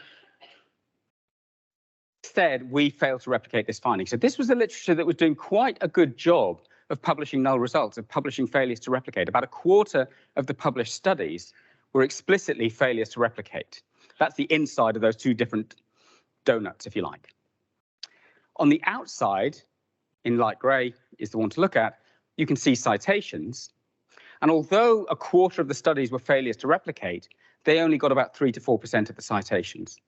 So people were selectively electing not to cite the failures to replicate, not to cite the self-correction signals in this literature, because no one wants to cite the bad news. We're in the business of discovery. And if you think again about this in terms of incentives, we are incentivized to get our work cited because of things like H indices and stuff. So if you have null results, you then have a choice. Do I finesse my analysis to just nudge them into replication or claimed replication, the claim findings that are shown here? Or do I just move on to something else and not put the time into writing up those null results?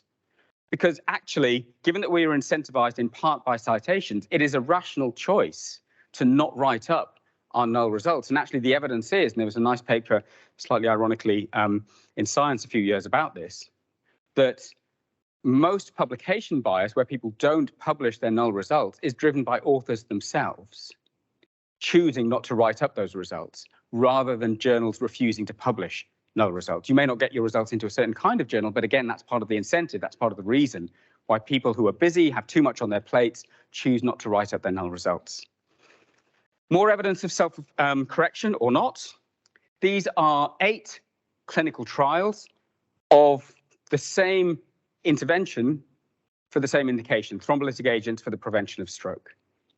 And what you can see over time, which is on the x-axis, is cumulative citations on the y-axis. Now, of these 8 trials, 2 were positive and showed a benefit for the intervention over the comparator. That's good news, a new treatment for the prevention of stroke.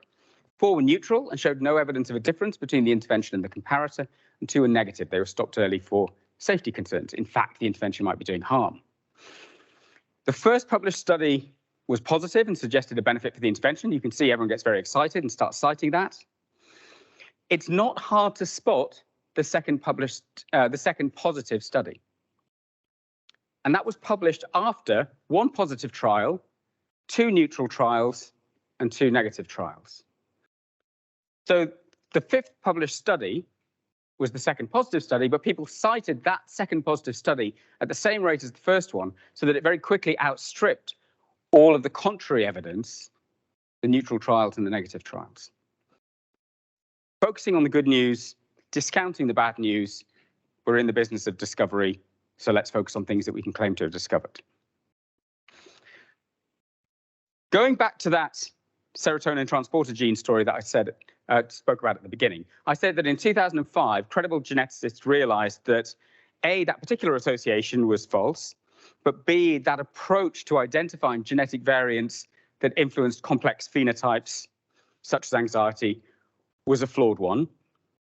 Previously, in the days when you had to pipette things by hand and genotyping was slow and expensive, you would have to identify a particular gene that you thought was of known or presumed biological relevance, identify genetic variants within that, genotype those specific genetic variants only, and then look for associations with an outcome. But around 2005, with funding from the Wellcome, who basically said, this isn't working, we need to do things differently, and we need to leverage the new technology that was emerging at the time of genome-wide association chips that allowed the simultaneous genotyping of 500,000 genetic variants across the whole genome. We are going to support work that is collaborative, that is large scale, that applies the required level of statistical stringency, that builds replication into the reporting of these studies. And this was the first publication that came out of that consortium. And this association is absolutely nailed on robust. You could look at this in a couple of hundred people and you would see a signal, because the approach that was taken that included multi-site collaboration, which provided the large sample sizes, both to detect the small signals that were available for common genetic variants, but also to deal with the fact that you were running 500,000 simultaneous tests and therefore had to have a p-value threshold of 10 to the minus 8. You need very large sample sizes for that. And at the time, you could only do that through collaboration. If you're going to collaborate, you need to share data and code. So there was that transparency and quality control built into the collaboration. And you need to have an agreed framework for authorship because you have multiple teams contributing. So you need to have more of a contributorship framework for recognizing what individuals did from those different teams, rather than simply, well, you're third author on a 12-author paper, and therefore you get, 10% of the credit or whatever it might be. And I use that to illustrate that change can happen very quickly, particularly if top-down levers are applied that force the issue. So the field of genomics went from one that was highly irreplicable to one that was highly replicable in the space of a couple of years through the implementation of, in particular, I think, these approaches. People still continue to conduct candidate gene studies. In fact, they still continue to this day. You can search for 5-HTT-LPR on PubMed and you'll get some recent hits because you can still publish.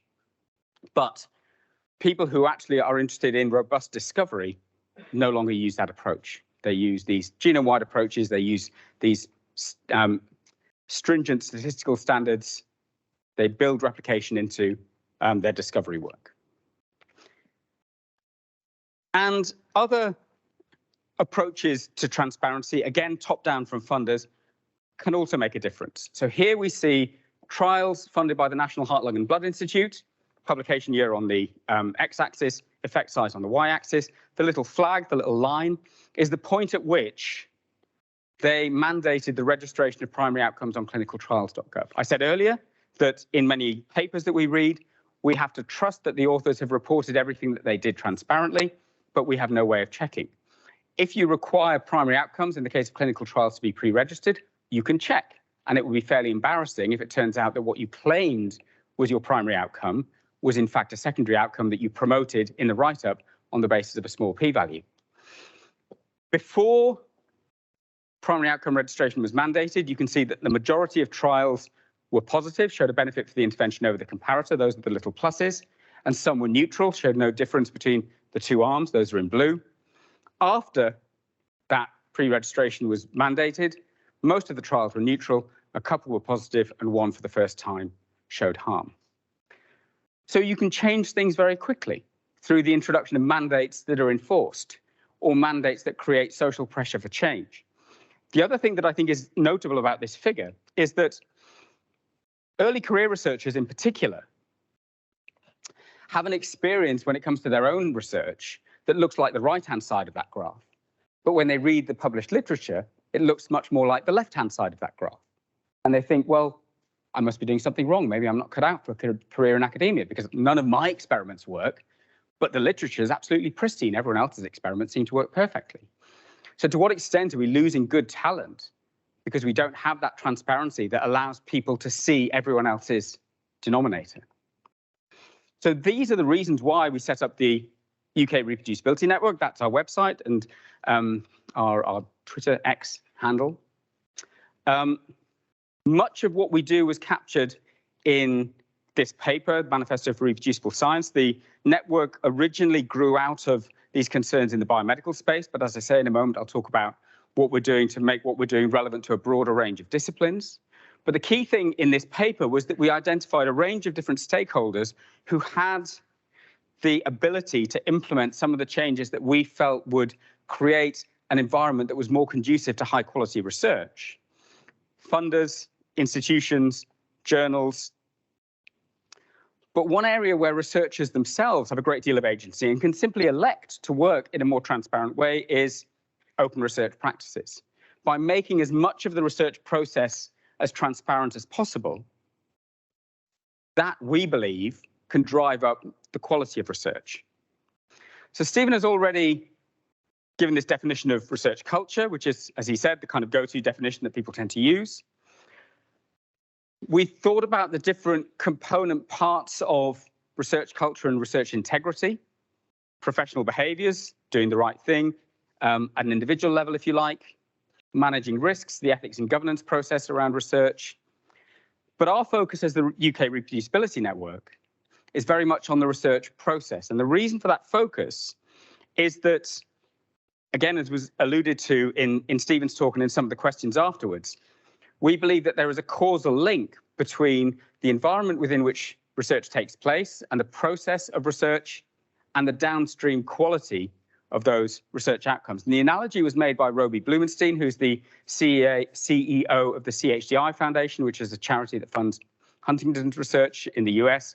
And he convened a workshop on these issues back in 2013. The result of which was this paper, this commentary in Nature Biotech in 2014. And the analogy was that of the US automobile industry in the 1970s, where there was a high focus on productivity. Cars would roll off the production line in Detroit. The quality control, such as it was at the end of the process. The car was peer reviewed, if you like. And someone would count the number of wheels and check the engine started, and cars would drive off and break down. And these were really badly built cars.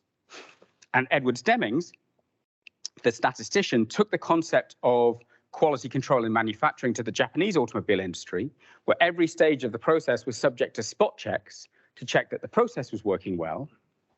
And the result was an absolute transformation in the quality of cars produced by that industry, to the extent that all other automobile manufacturers very quickly adopted that approach. And in fact, all approaches to manufacturing now implement some variant of that approach, where focusing on the process and conducting your quality checks throughout the process means that you can trust that the end product is high quality. And the less intuitive insight that Demings had was that by focusing on quality, not only do you increase quality, which you would kind of hope you would, but you also improve productivity because you're not expending resources on fixing cars that break down later.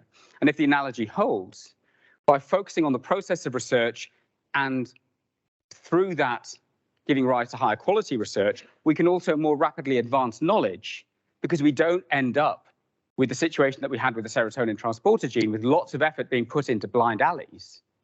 Rather, we can ensure that the research is high quality off the production line, so to speak, and as a result is better suited to then providing the foundation for societal benefit, health benefit, whatever it might be. And that approach that Demings took to the Japanese automobile industry became known as the Toyota process. These are the core principles of it. They're probably not a bad starting point for an institutional research culture vision, for example.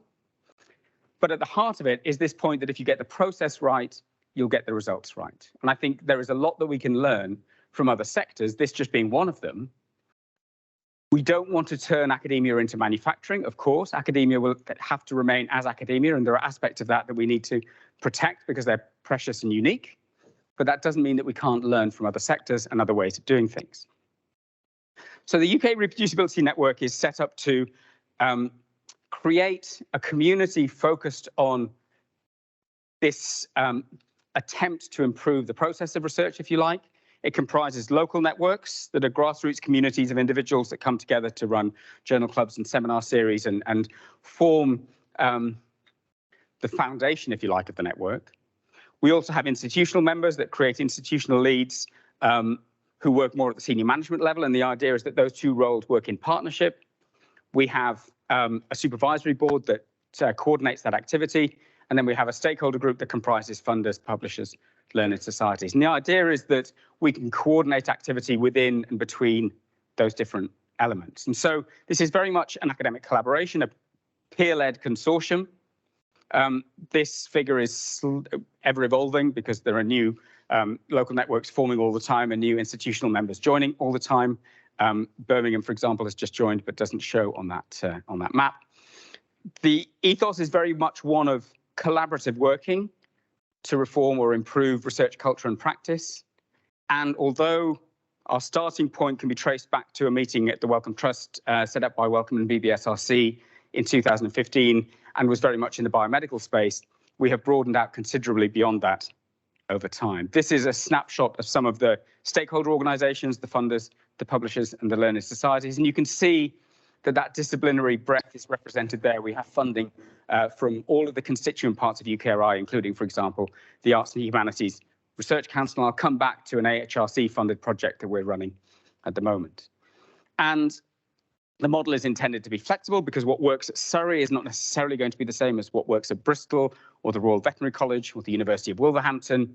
So there needs to be a degree of flexibility in how we work. But the idea is that that structure that we've created allows us to share ideas, share lessons learned, share examples of good practice so that we can engage in changes to how we work that are not zero-sum, that benefit everybody. And what's been particularly exciting over the last few years is that a number of other countries have now set up reproducibility networks modeled on UKRN. And that has led to a few interesting conversations about what the right level of abstraction is. So, for example, Luxembourg has a reproducibility network, but only has one university. So can you have a network of one? That's kind of a question for mathematicians, I'd imagine. But also, more importantly, perhaps, Africa includes a large number of countries that don't have the critical mass individually to form their own reproducibility. In that context, is regional rather than national. So we have an African reproducibility network that, again, is working collaboratively with all of those other national networks. And we are making all of the materials that we generate, for example, through the open research program that Stephen alluded to and that I'll talk about in a moment, freely available so that those can be accessed by people in the global south, in countries with less resource, with a particular focus on open research. So this is the program that Research England funded, and we have about 3 and a bit years left to run on that. And the focus is to accelerate the uptake of high quality open research practices. Why open research? Because in the context of the research process, our argument is that there are moral reasons to make research as transparent and available as possible, given that the majority of research is publicly funded and therefore should be available to those who ultimately funded it. And there are lots of other benefits. For example, we found in our own research group that by sharing data, those data have been downloaded and used in secondary schools as demonstrations to students using real data from, if you like, real scientists. There are lots of reasons to make the research process transparent, but one is that that transparency serves as a quality control mechanism. It allows for more scrutiny of the study protocol, of the data, of the code, of the results that you generate. All of the intermediate steps in that research process can be subject to scrutiny. And that in itself, the fact that someone could spot a typo in your data set, your code, creates an incentive to ensure that our internal processes drive up quality as well. And we had that experience as a research group, where we had a slightly uncomfortable email from a master's student at the University of Glasgow who had spotted an error in one of our data deposits from about 7 years ago. And fortunately, it was just a typo in the data dictionary, but when she had run the code on the data, the results that she got didn't match the published paper, and she had spotted that error and come to us and told us about it. And fortunately, it was a minor error, didn't change the paper was correct, it was just the data dictionary in the deposit that was wrong, and we were able to correct and update the deposit. So what is now the version of record, or perhaps better, part of the record of versions, is now a corrected deposit that takes into account that error that was spotted by, a master's student at Glasgow. So that's why we focus on open research as part of the quality mechanisms that we can embed in the research process. So these were the partners on the original bid. It has grown considerably since. The number of institutional partners is, Emily, 30 odd now. It's an ever-evolving number still. But the focus is on open research. And to make open research work, I think you need to have a few things. You need to have the infrastructure. There are lots of platforms for depositing data at the moment, and code and study protocols and other intermediate research objects. In my view, it's not just the platform, but it's also the team that does the checking that's important. So in Bristol, we have a data team that will check any deposit before it's posted to the repository. And we also have different levels of access because it's not always going to be possible or appropriate to make data open. So on the Bristol repository, you can make data restricted where they are available, but you have to make a formal request and demonstrate that you're a bona fide researcher. Or in the case of particularly sensitive data, they can be controlled, and the access is approved by a data access committee under a data transfer agreement, but only in the case of sensitive data that should only be released under appropriate conditions. But having a data team is another quality control process, because even ourselves as a research group that's been posting data to the repository for about 10 years, we'll still get a deposit returned with the question, is this column completely necessary? It's potentially re-identifying. If you do want to include it, we may need to make it restricted rather than open. Having a team that understands data sharing, who can check your deposit before it goes live, is valuable, even if you're a research group that sort of thinks it knows what it's doing.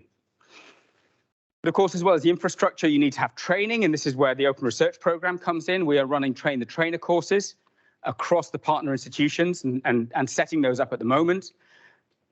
They are anchored in the resources that we have made openly available, the primers that exist to introduce people to a range of different core open research concepts. And the idea behind the Train the Trainer courses is that it allows each institution to then deliver training that is linked to the training that's being offered elsewhere at other institutions in a way that is scalable and in a way that can be tailored to the local context, because the kind of research conducted at the Royal Veterinary College, for example, is going to be different to the kind of research or the mix of research that's conducted at the University of Surrey.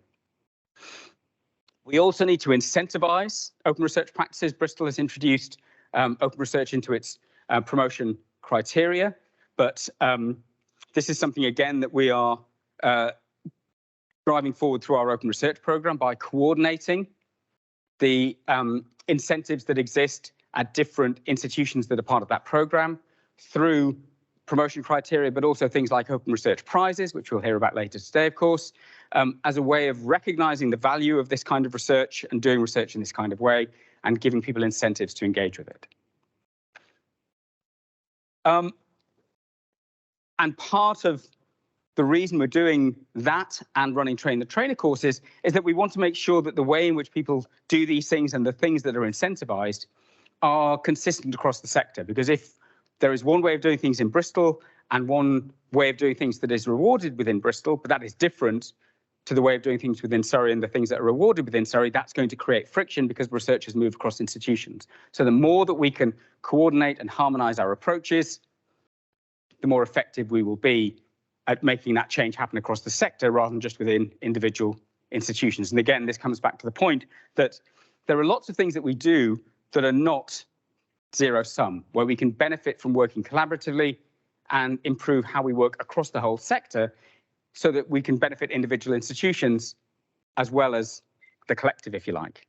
So one of the things that we've done in relation to the research culture activity that's been happening across different institutions in England is posting examples of research culture activity so that people can learn what else is happening across other institutions, identify opportunities for collaboration, potentially create regional clusters around different types of activity.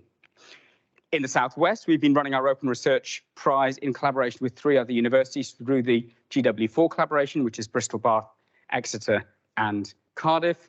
Again, to create more critical mass, but more importantly, perhaps to create more conversations across different researchers at different career stages from different disciplines, because that critical mass means that there are more ideas being shared when it comes to how to engage in open research practices in different contexts.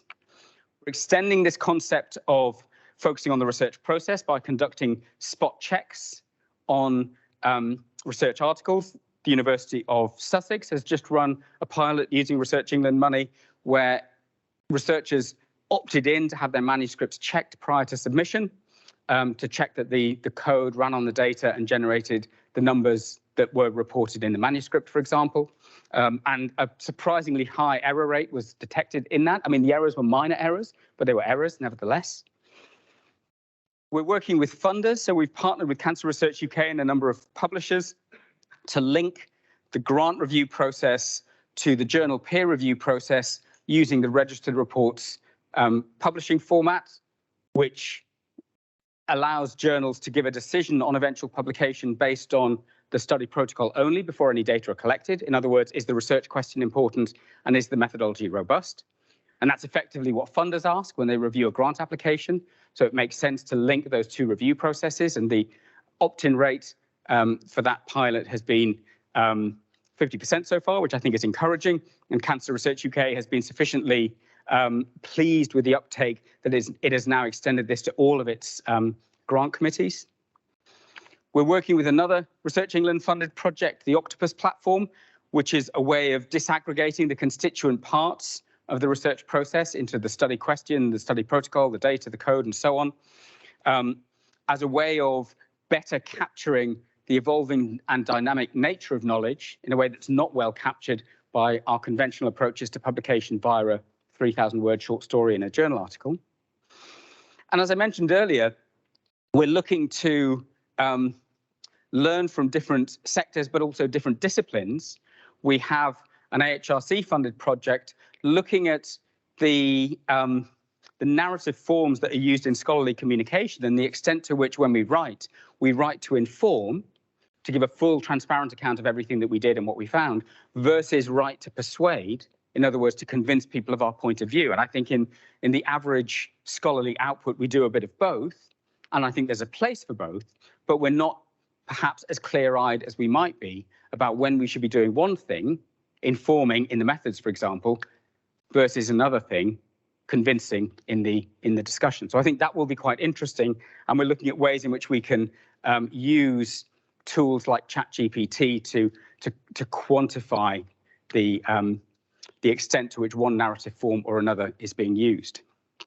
And then finally, I mentioned that we want to be relevant across a broad range of disciplines. Emily has led on much of this work. That principle of transparency, of opening up the box, if you like, that contains the research process so that others can interrogate the assumptions that you made, the choices that you made, the source materials or data that you used, and decide whether or not they agree with those choices, would have made different choices, and if they had, would arrive at a different conclusion, I think is something that can be applied broadly across disciplines, that transparency to how we approach the research process.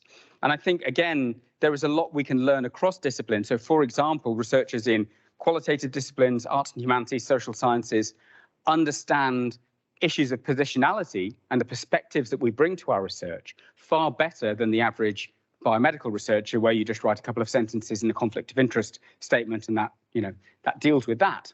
So the ethos is very much of learning across disciplines rather than foregrounding or prioritizing one particular approach, because I think every discipline does something well and every discipline has something to learn from other disciplines. And I just want to finish by looping back to what Stephen was talking about. And this is a schematic that we've been developing that is very much a work in process and very much a simplification, but I think captures why the people, culture and environment element of the next ref is actually much more important than people perhaps have been giving it credit for two reasons. One is, as I've been alluding to, the environment within which research takes place and the transparency of that process is the thing that gives rise to the research. And if we get that right, on the assumption that there is that causal link between the environment and the research outputs, the research will be of high quality. And if the research is of high quality, then that should accelerate translation into societal impact, health benefits, whatever it might be, exactly because the research is of higher quality in the first place. And if we think about what is being captured by the ref, it's all outputs fundamentally. Impact case studies are an output of academia. The advancement of knowledge, scholarly outputs are an output of academia, but the people and skills that we generate are an output as well, because the majority of people that come through academia, whether they be undergraduates, postgraduates, postdoctoral researchers, will not remain within academia, but part of the knowledge that academia generates is held within the individuals that come through that process.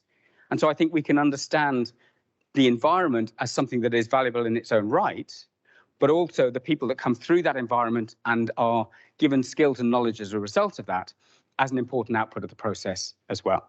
Thank you.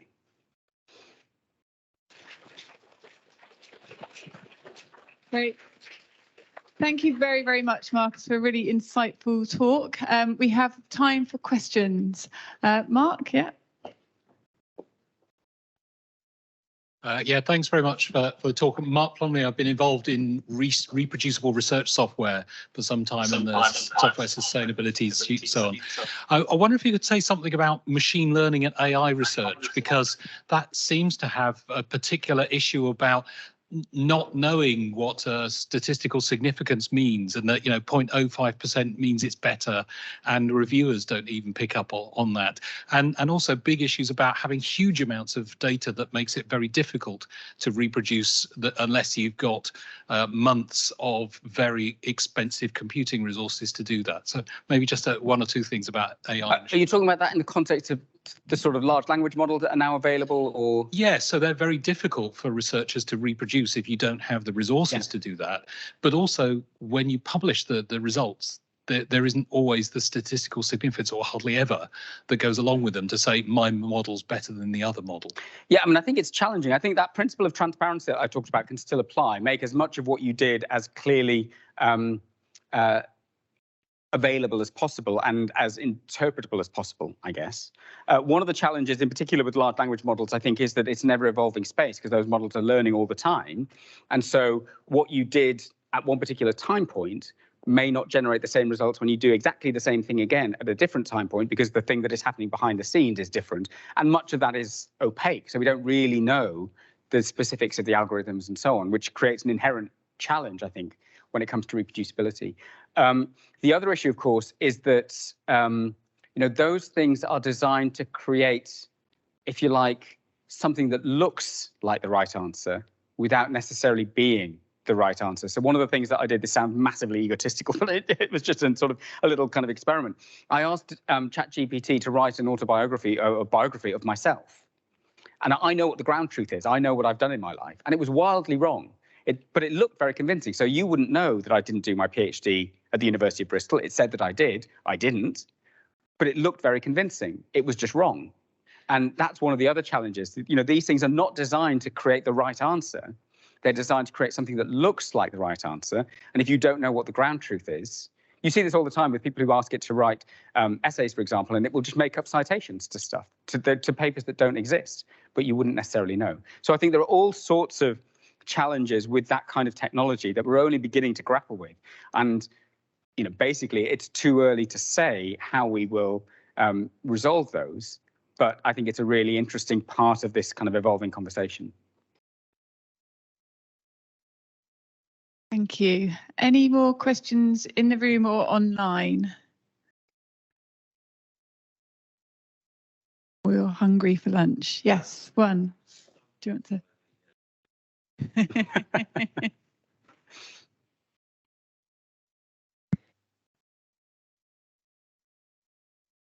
It seems to me that a lot of what you've been talking about is wider than reproducibility, and it's really on research integrity. Have you ever thought of changing the name of the organisation to research integrity rather than reproducibility? Well, research integrity is already taken by the UK Research Integrity Office. I mean, it is a conversation that we've had, and to some extent, it depends on whether or not you want to very narrowly define these terms, and academics like to define things very precisely for good reason, or can hold those definitions a little bit more lightly. So first of all, in terms of the rebranding, we sort of have a certain amount of name recognition right now, and we don't quite want to let go of that just yet. So instead, we are offering the provocation, if you like, that reproducibility can be understood in a narrow sense, or can be understood in a much broader sense, which is just let's open that box and show what the research process was in any discipline, so that someone can, quote, reproduce the thought process, the assumptions that were made, and that kind of thing. So that's the way that we're going, because I think that links nicely to the principles of transparency that are part of our open research program, and in principle at least, make what we do relevant more broadly. Thank you. Carla has a question. Hi, thank you very much. I'm Carla Bonina, Associate Professor at the Business School and the Open Research Champion at the Business School. Quick question, you mentioned something that is very important about incentives. So just a quick clarification, what does it mean in Bristol to include, the open research as part of the promotion? If you can give, more concrete examples. And also, how do you see that more in the research culture more broadly? You spoke about this is important to align incentives, not just in one institution. So I would like to hear a bit more about that. So in terms of what we've done in Bristol in terms of incentives, this is something that is simply one of the criteria against which you can provide evidence when you go for promotion. And there are a range of broad areas where you need to provide evidence of excellence. And within those broad areas, things like open research, for example, is part of evidence of excellence within research. So it's not a requirement, but it's something where if you have something to say, that will be taken into account in the promotion process. And I think it links nicely to, for example, narrative CVs, where you can demonstrate your wider contributions beyond the kind of narrow academic enterprise. The example I gave of our data being downloaded by secondary schools to be used in classrooms as an example is not something that we anticipated, but the fact that people are doing that, I think, is a nice illustration of the added value that can be generated through publicly funded research if you make it openly available. And again, I think something that can be brought to life in a narrative, whether it's for a promotion case or in a CV that's submitted for a grant application or a fellowship. Lovely, thank you. We're just going to move online because we've got one question online, and then if we've got time, we'll come back to you after that. Okay, so we have one question from Simon Smith about the Open Research Prizes, asking what sort of take-up do you get? Do you get for the Open Research Prizes? So I guess the kind of number of applicants, etc. Yeah, I couldn't tell you off the top of my head. We get more applicants than there are prizes, so that's a good starting point. It's uneven, and what we've realised is that things like the time of year when the prizes run can make a big difference. And this is all happening against the backdrop of workload and people generally being pretty maxed out, I think. And it can feel like another thing to do. So one of the reasons for running it jointly across institutions was to create more of that critical mass so that we're not too reliant on a single institution.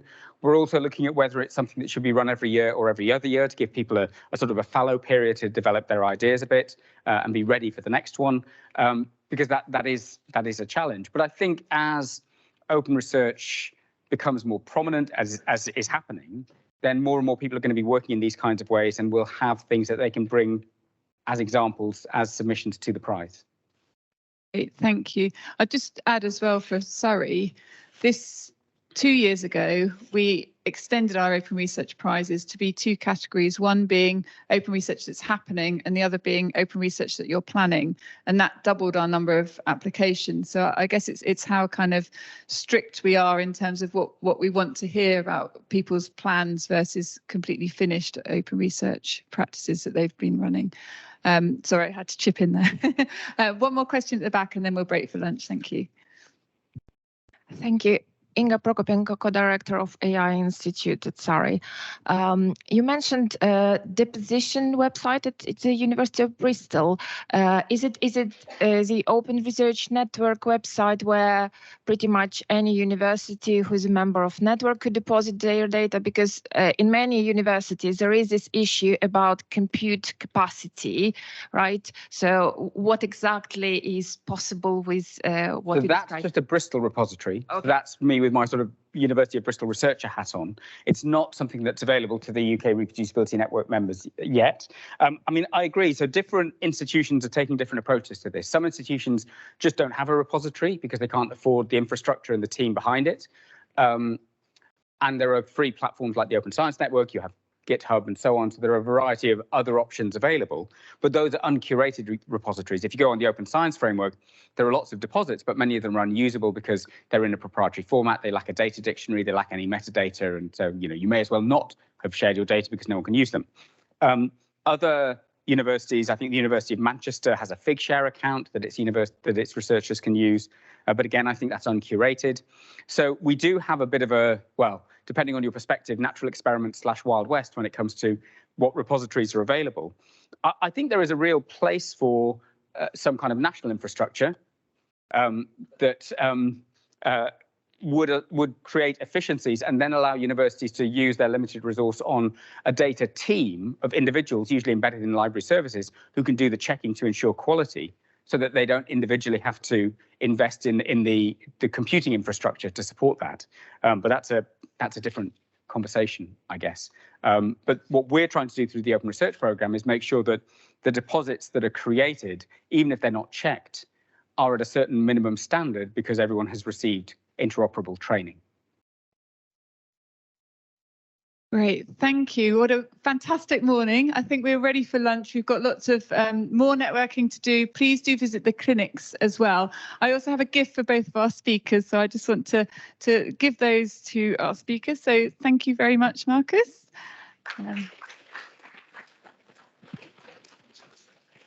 And thank you, Stephen. We will be getting the most out of our speakers. So if you want to ask any more questions of Marcus and Stephen, they'll both be in our panel later on this afternoon as well. So thank you very much. Okay, so we're going to make a start with the afternoon's presentations and panel discussion. So just to give you a heads up as to how this next session will work. So we had a good number of entries to the Open Research Award for 2024. And what you're going to hear about today are the entries for the 4 shortlisted entries. So these people were judged by a judging panel as part of the Open Research Working Group in terms of the fit to the brief that we gave in terms of the guidance documentation and the relevance to open research, and also by interest and substance. So these are the things I want you to all be thinking about, because of these 4 speakers, you are going to judge who the winner is. Okay, so we need to be thinking about interest, substance, and relevance to open research. I'm not going to put the QR code up for voting until we've had all 4 of the speakers. So we'll have all 4 of the speakers. We'll then go into the panel discussion. And during the panel discussion, the QR code will be on the screen from 2 p.m. to 2:30 p.m. and the people at home will be sent the link. So within that half an hour period, if you can just go to the Poll Everywhere poll and just vote for who you think the winner is. And then we will be ready at 2:45 to present the certificate to the winner of the Open Research Award. I hope that's clear. Lots of nodding heads. Great. OK, I can re-explain later if needed. So without further ado, I will just change it so that her can see what's happening here. So I'm going to introduce Hauhe, who is going to present to us about advancing open research in audio processing. And Hauhe is joining us. Where are you joining us from, Hauhe? Yeah, I'm joining from China right now. It's 9 Brilliant. p.m. Okay. So definitely it's an international conference now. Brilliant. Okay, over to you, Hauhe. Yeah, thank you so much. So hi everyone, I'm Hauhe Liu. I come from Center for Vision, Speech, and Signal Processing. I'm super excited to be shortlisted and present and sharing our experience on open research practice. So today, this presentation will focus on a perspective of machine learning researchers. So first of all, please let me briefly introduce ourselves.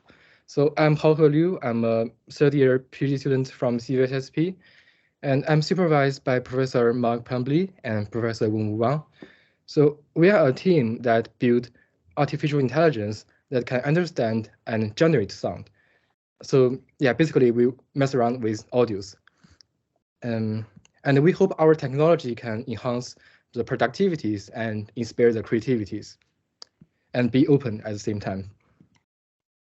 So the general theme for our research is making our research available to everyone. So that's our open research practice. And the keyword here is everyone. So everyone means people at different levels, at different research field. So yeah, I think the slide is automatically clicking. Yeah, that's fine. So for everyone, it refers to different group of peoples. So like in these slides, I list a few examples of our audience. So it could be someone like just curious and want to play with our technology. And some people, they want to reproduce or have feedback or want to collaborate.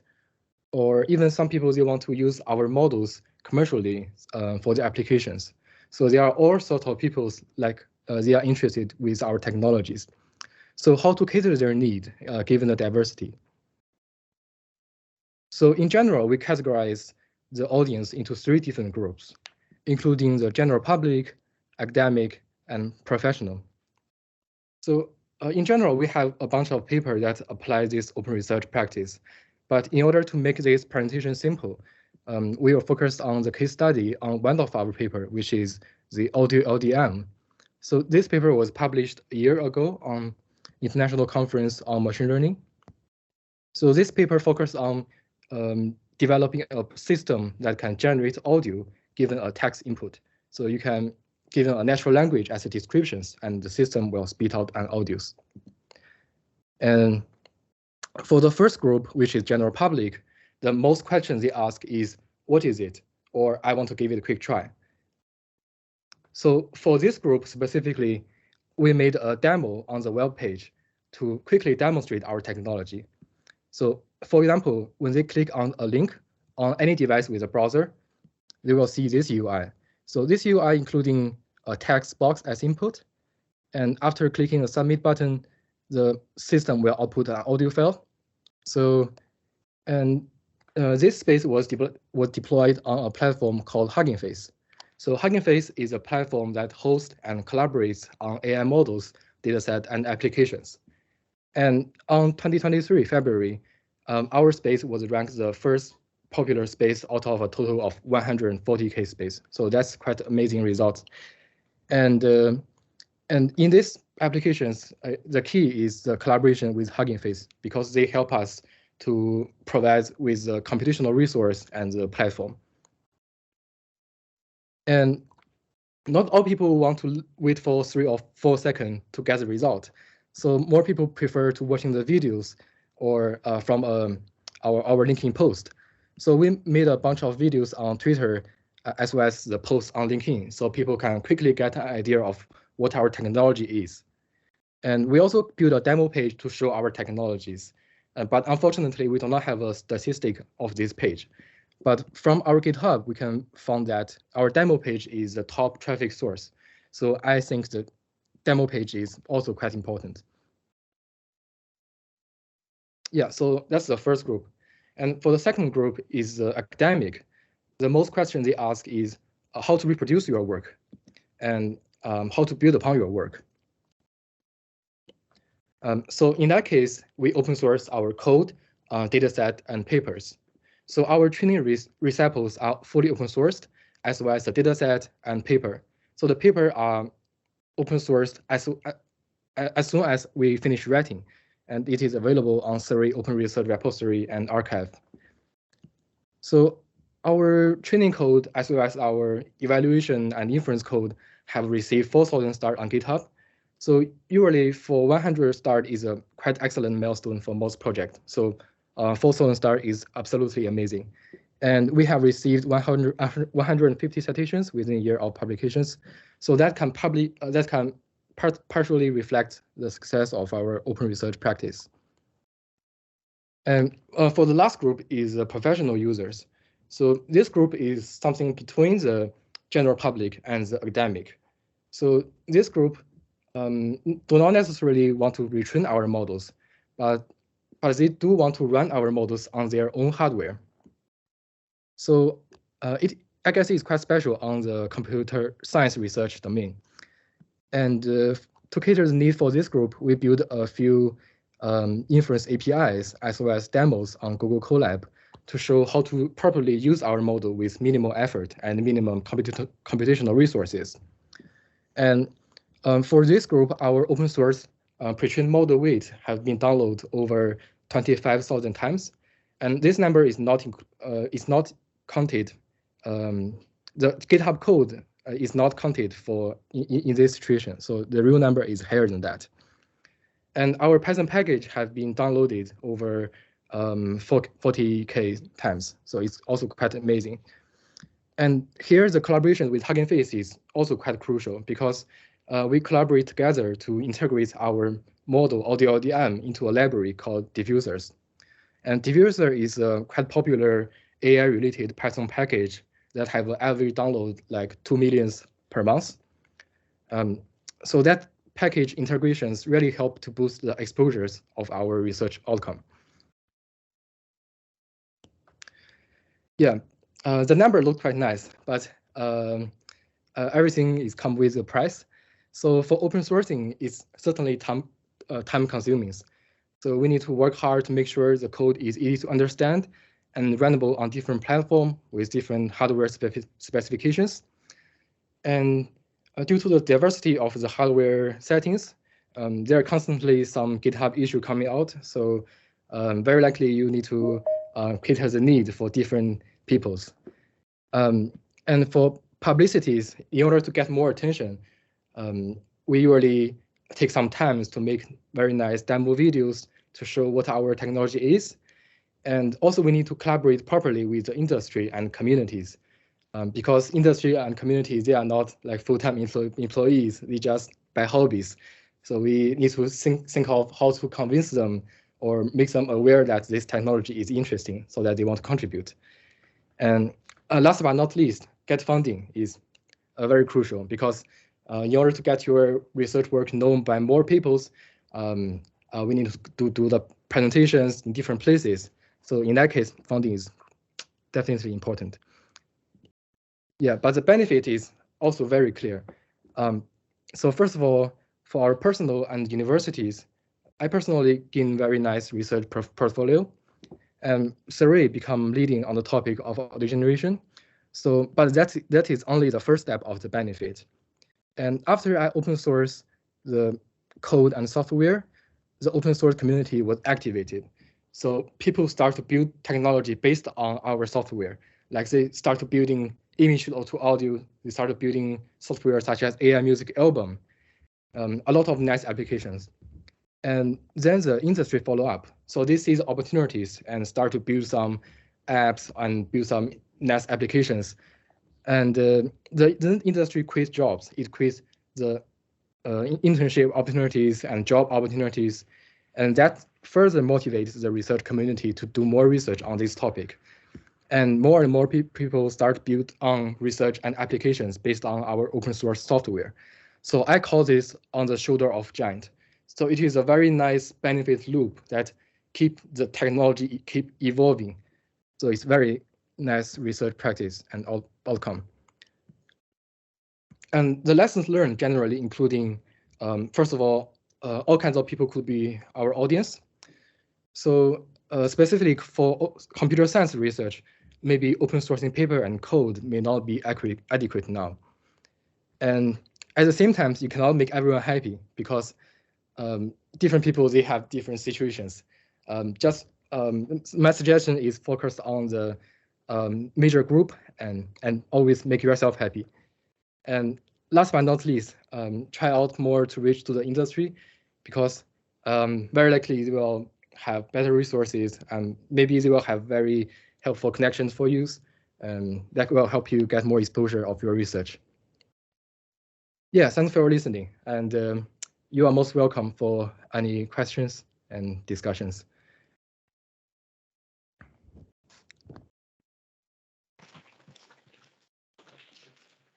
Thank you, Hauhe. Any questions from anyone in the room or anyone on Teams or from even? Yes. Oh, Mabel's coming behind you. Oh, we're getting the mic. It's happening.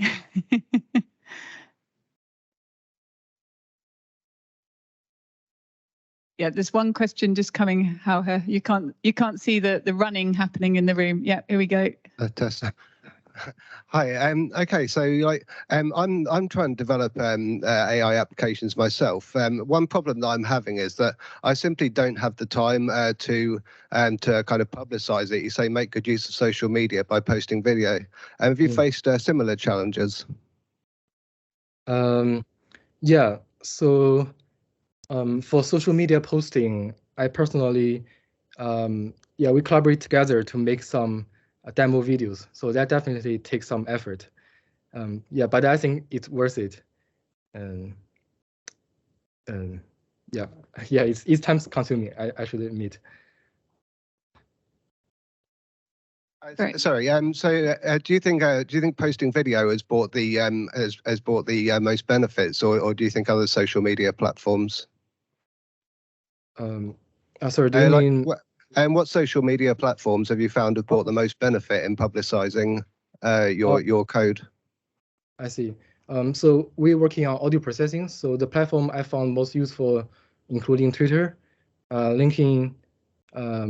Those two I found more people interested in audio processing. And I also try to post on YouTube, but probably I do not have too much subscribers, so didn't get too much views. So yeah.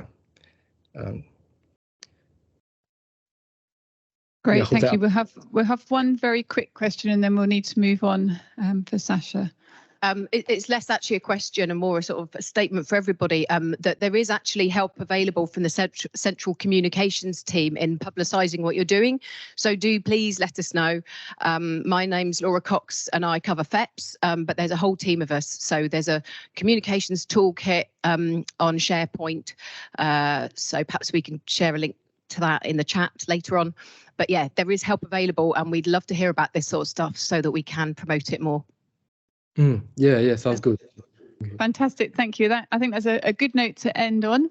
So thank you very much again, Hauhe. Sasha? Okay, so I'm going to now hand over to Sasha, who's talking about leading open data practices in linguistics. Over to you. Oh, you need a mic. Do you want to hold that one? This one? Yeah, sorry. Okay, can you hear me? Yeah, okay. So this morning we've heard about open science in general, and today I'm talking about a key underpinning of open science, and that is open data. And this is a collaboration with a few colleagues, both from here in Surrey and internationally. I'm part of the Surrey Morphology Group. We're a research group which has 30 years of existence, is situated in the Faculty of Art and Social Sciences, and more precisely in the School of Literature and Languages. And we study linguistics, and more precisely morphology, which is the study of word structure. We're currently 12 researchers and 3 PhD students. And so for 20 years, we've been publishing databases that document the languages of the world.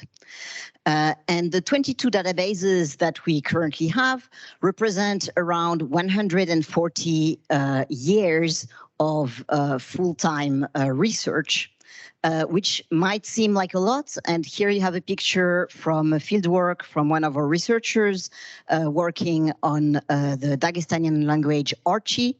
I added also a link to our Wordle, where you can try Wordle in Archie if you want. And so this seems like a lot. It's a lot of work, and yet it is absolutely tiny in comparison to the number of languages in the world and the amount of data to document. And that brings us to the few problems that scientists who work with data face, and more specifically for us in linguistics, but I think all of these are quite general problems. The first one is the question of quantity. There are vast amounts of data to document and only finite time. The second one is that of diversity, because there are a lot of different types of data, and so we cannot have a sort of cookie cutter approach to data documentation.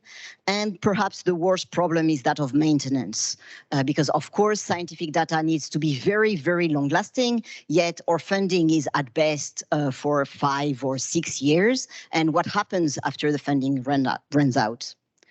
Fortunately, we have a few solutions, perhaps not to everything, but quite a few solutions. For past data, we've been involved in data rescue operations. And for future data, we've come up with good data principles to guide us, data standards to help us have, well, standardized data, and tools to make our lives easier. So let's start with data rescue.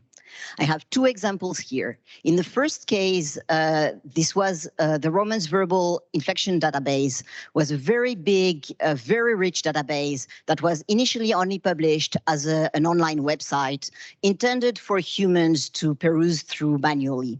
And we contacted our colleagues asking if there were any downloads because we wanted to do quantitative work on it. And they told us that actually no, and unfortunately they had lost the keys to the website. They didn't even really know where it was hosted or how long the website would even continue existing. And so having learned that, we built a little robot that went on the website, automatically scraped all of the data from the outside, sort of reverse engineering it. And then we cleaned it with our colleagues, normalized it, standardized it, and released this openly. The second example is a database of ours, which at the time where it was published, we made the choice to publish it as a website using Flash. If you know what Flash is, you also know probably that it is not supported anymore. It is a proprietary format that Adobe does not support anymore. And so the website was entirely inaccessible. In that case, we did have access to the underlying data. So we went back to that. We cleaned it, updated it, normalized it, and published it openly. And here in both cases, by working on these past data sets, what we tried to do was to bring them up to date so that they would respect general open data principles. And you probably have heard about a lot of these principles, but I'm just going to recapitulate it here. The first set of principles are those of open data. Open data is data on which there are very little restrictions, and this fits with the idea that science must be something that is freely shared and can be freely improved upon. And this is good for everyone, and in our case, for all of science. A second set of principles is called the 5 stars of open data, and those are sort of incrementally more demanding criteria for open linked data. The third set of principles is the very well-known FAIR principles, and those are meant to make your data easy to discover and to reuse computationally for machines, for quantitative work especially. And the sort of answer to those FAIR principles are the CARE principles, which center on humans and more precisely indigenous communities, because often sort of data creation has had the risk of ended up being exploitative. So the CARE principles are meant to avoid that. Okay, so that's a lot of principles already, and you might think it's enough, but what is missing there? We thought that something is missing, and that is the needs of researchers. And with that in mind, we came up with our own principles, which we call the DEAR principles. And there's 3 of them. And our goals are to publish high quality, easily citable, scientifically impactful data that will be useful for the long term. And for that, we have 3 principles. The first is that data must be decentralized. So if you have a massive amount of data that you need to code up, that you need to create, one strategy that is very tempting and that you would get a lot of credit for would be to secure some enormous amount of funding, get a really big team going up in your institution, and start standardizing and generating a lot of data internally. And this is great in the short term, but what happens once your funding runs out and no one else in the world actually has the expertise to create that exact type of data? And so that type of centralized data is actually a problem in the long term. Instead, what we believe is that what is needed is international collaboration. So we need to agree together internationally across institutions on common standards and common ways of doing things so that we can scale up in a very robust way. The second point is automatical validation. So if you have been involved with big data projects, and by big data, I don't mean big data as in ChatGPT, I mean scientific data of a consequence size. So if you have been involved with data projects, you know that manual creation is often necessary, but very error prone. At some point, you are going to make typos, you are going to make mistakes. So the solution is not to remove the human from the equation, it is to add in a little bit of automatic quality control so that each time you update your data, there's a number of checks that are done automatically to make sure that any typos, any little issues, any incoherences are caught. The third principle is revisability. So data tends to evolve over time because you're going to make corrections to it. And if you have a situation like that of our colleagues who had lost the keys to the website, then you can't update it anymore.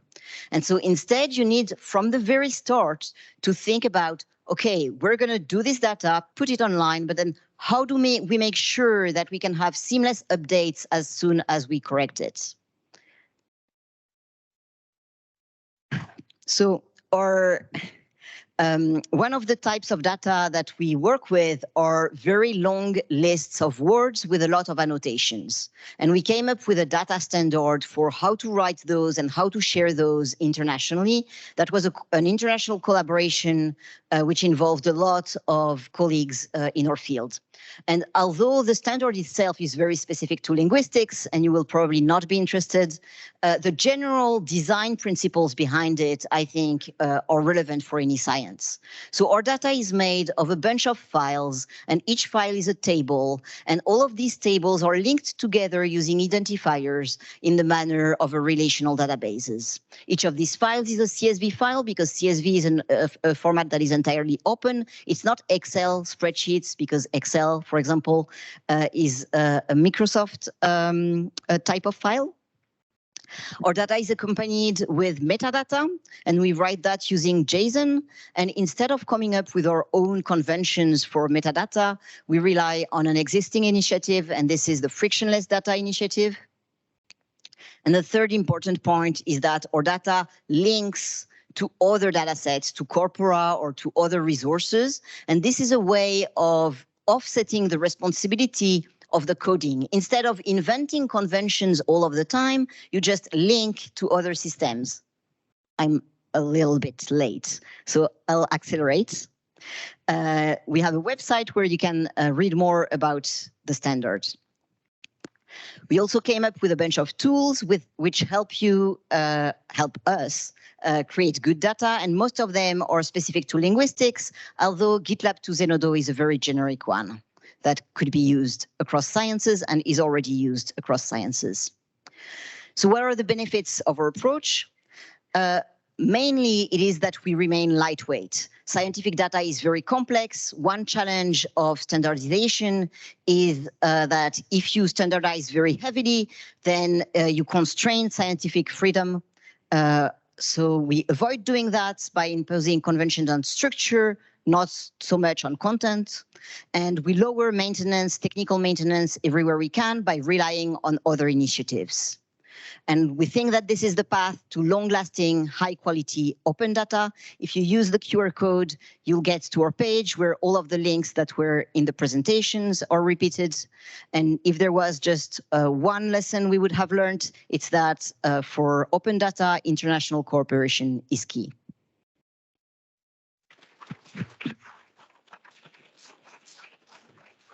Thank you very much, Sasha. We have time for one, maybe two questions. Any questions in the room? Any questions online? No. I'll see if anyone has anything.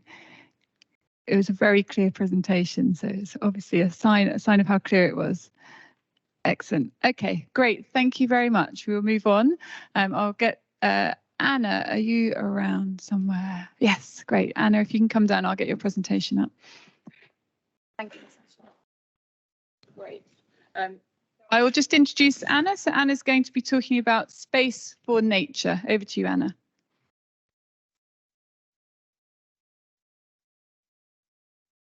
Thank you. Thank you so much, everyone. So for the next 10 minutes, I hope I can manage in 10 minutes, is to present an exciting project entitled Space for Nature, which is led by myself, Professor Richard Murphy, and Professor Stephen Morse, which are here in the room. And it's an exciting project for the next, for 3 years, and we are somewhere at the middle, of this time. So thanks to a generous grant of 1.25 million from People's Postcode Lottery, Dream Fund, the University of Surrey, in collaboration with Surrey Wildlife Trust, Bug Life, and Pencil, will create an open access tool to map the key habitats, as there is an urgent need to restore and to reconnect the habitats in Surrey County. So why UK needs a local nature recovery networks? Well, the UK is facing a pressing challenge with the decline of biodiversity and degradation of the ecosystems. And this is mostly because of the urbanization, intensive agriculture, and climate change. So this poses risk on the essential ecosystem services like pollination, water purification, and climate regulation. So to address this urgent issue, we need initiatives like nature recovery networks and nature-based solutions as well. But also, it's the most important thing is to have the efficient methods and available open access data to be able to map the habitats. Therefore, Space for Nature project aims to use open access satellite data of very high resolution. We have an example here. We have a satellite which, thanks to Surrey Space Centre, we could borrow from them. It's something similar in space, taking images of our planet in different spectral bands, and we have used these imageries alongside with citizen science data to support the nature recovery here in Surrey County. So what we provided. So first we provided a highly detailed coverage of distribution and connectivity or fragmentation of the key habitats. And you can see on here on this display on the screen, you can see on the first image is our results, where you can see that the red are the habitats predicted by machine learning for chalk grassland, whereas the other two on the bottom of the image, you can see other products derived from satellite data indeed, but a different resolution. Well, sometimes this these products are not really useful, in particular for ecologists. It's only because they use a different resolution, but also it's a different terminology, which are not really helpful for the ecologists to understand where exactly they need to look into the connectivity, or to know exactly where is the fragmentation of the key habitats. So we also offer this new data, new product for nature recovery planning and the widespread for the routine monitoring of nature recovery. That means we can do this annually based on these two very powerful data sets, satellite and citizen science.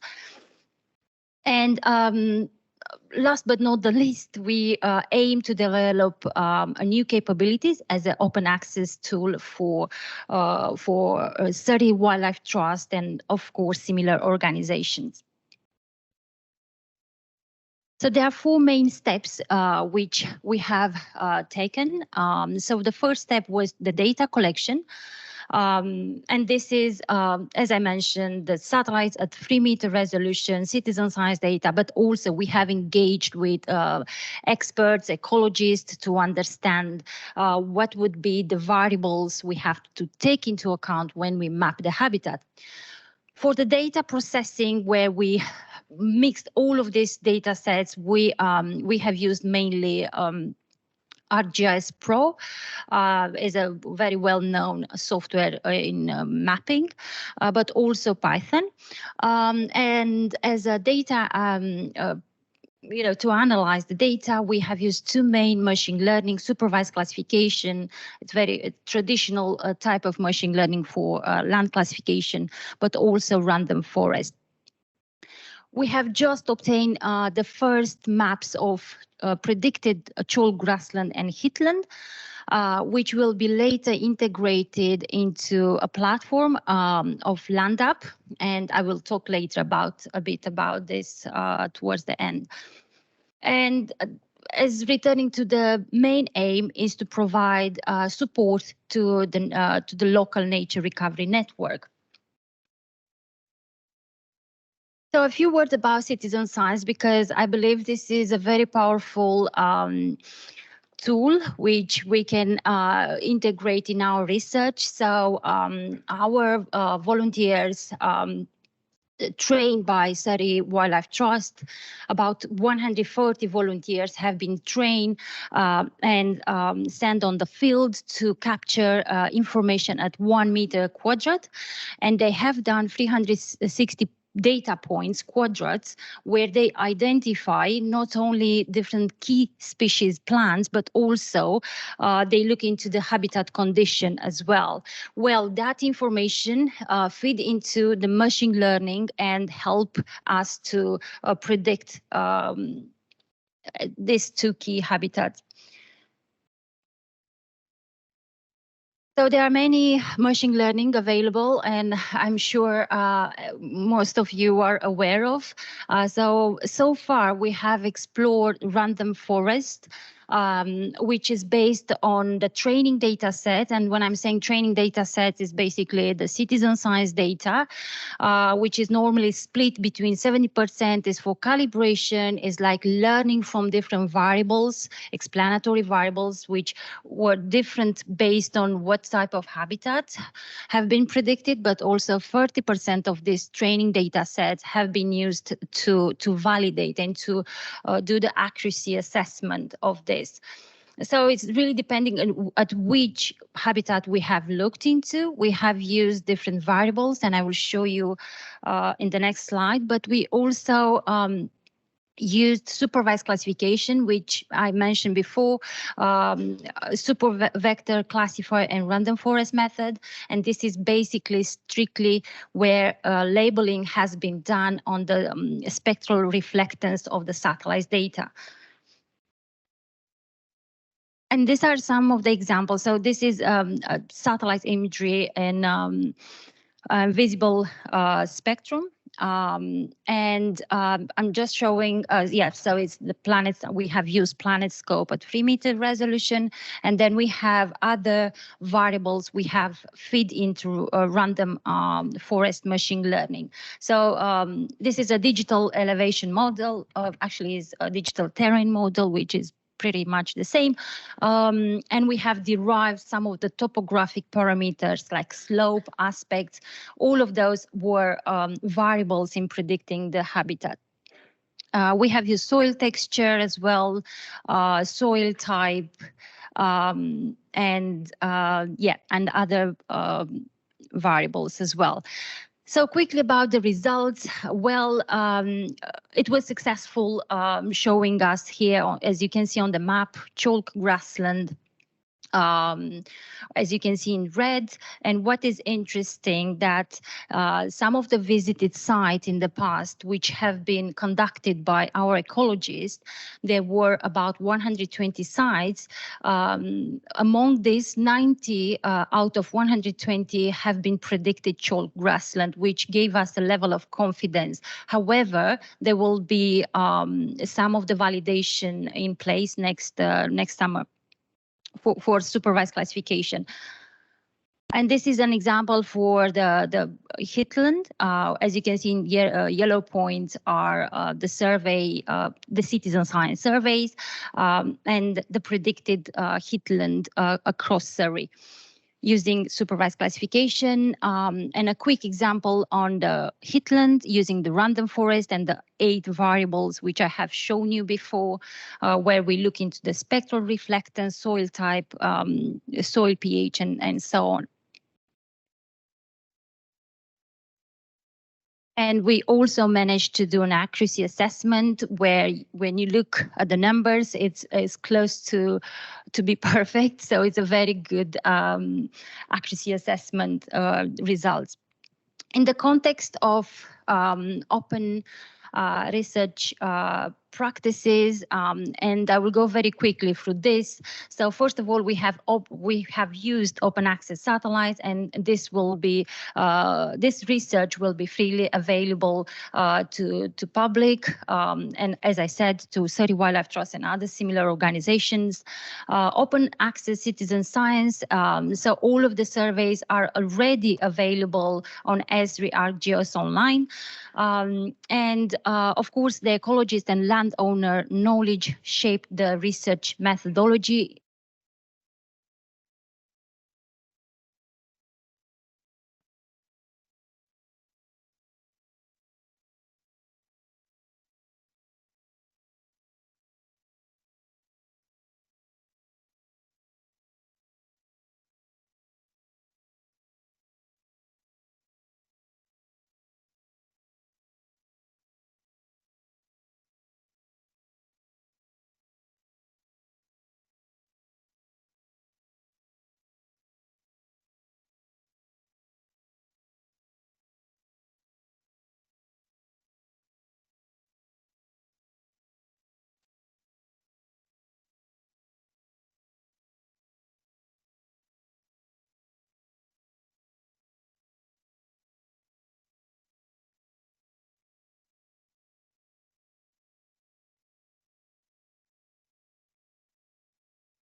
It was featured on the app where people, stakeholders, policymakers could come to the stand and learn about the project. And Space for Nature was one of the 32 projects which actually was selected, national project selected for this conference.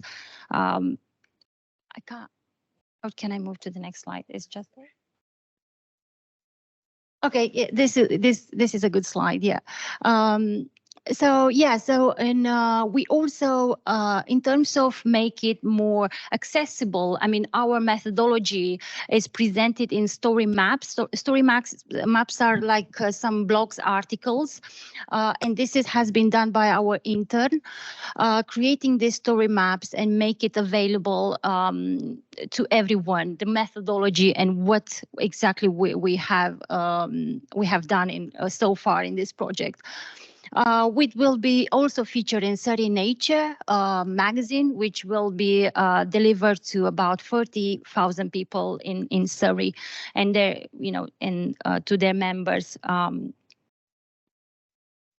This is a very interesting, event we have held in December. We invited all of the citizen scientists to an open event where we talk about how we manage their data. And I think it was useful because they understood that their role is critical in this project. Without them, we couldn't basically carry on this project. We also, our partner Pains Hill Park opened their doors every year to welcome pupils from Surrey County, where actually they learn about biodiversity, they do different activities and learn about space for nature. Yeah, so we had, a few events throughout the year, of course, and I probably mentioned the one which is going to happen on 7th or 9th of February. With this occasion, I would like to invite you all to count the stars and learn more about the light pollution and how exactly this is affecting the biodiversity and the habitats in Surrey. As a next steps in this project, we are basically trying to publish as our previous publications, which were all open access, but also after publication, we will consider using, of course, GitHub to publish all the codes, of course, considering IP. So that's I would like to thank you for your attention. If you have any questions, please do ask if I still have time. Sorry. Yeah, that's all. Yeah, thank you. Thank you, Anna, and apologies for the technical glitch. I'm not sure what happened there. So for those at home, I think we were muted for a small amount of time, but I'm not quite sure how that happened. But hopefully the people at home also got most of Anna's talk, and apologies to Anna for sort of disrupting you partway through. Unfortunately, we don't have time for questions, but I'm sure Anna will be around if you do want to ask her any questions. So we'll move on now to our final speaker. Okay, so our final speaker for the Open Research Award is Mojtaba Sultanlu, and he's going to be talking about the open research in the Learning Brain Lab. Over to you. Okay, hello everyone. My name is Mojtaba, and I'm the director of Learning Brain Lab here at Surrey. So I'm presenting what we have done in the last 2 years from the launching time of our lab thus far, and I'm actually not alone in the lab, of course. It's a rather big lab for us, with about 10 people, undergraduate student, master student, several associate. But the core team is basically my 2 PhDs that basically help me to put this together.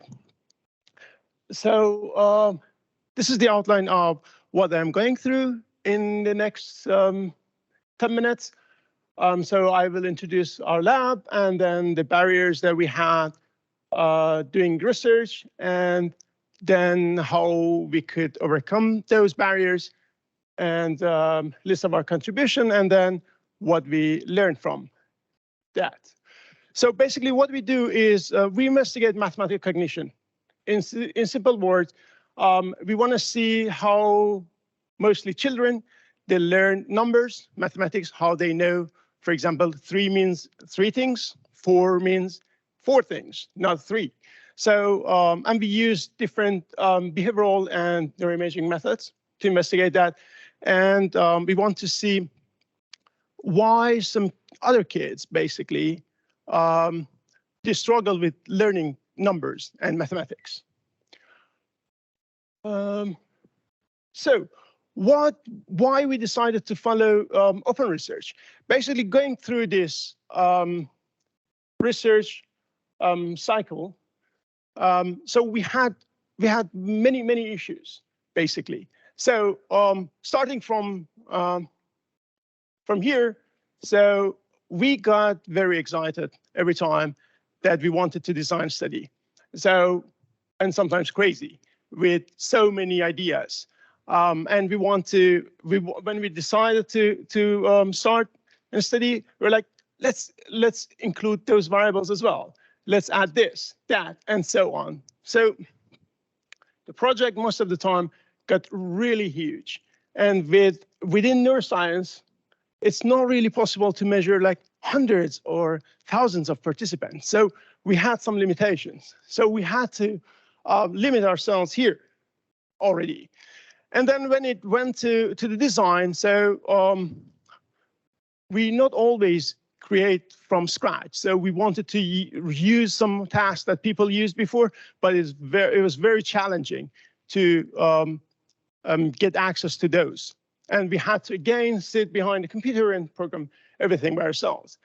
And then when we collected data, after a while, when we wanted to go back to that data, it was actually a challenge for ourselves because we didn't really make note of every single step.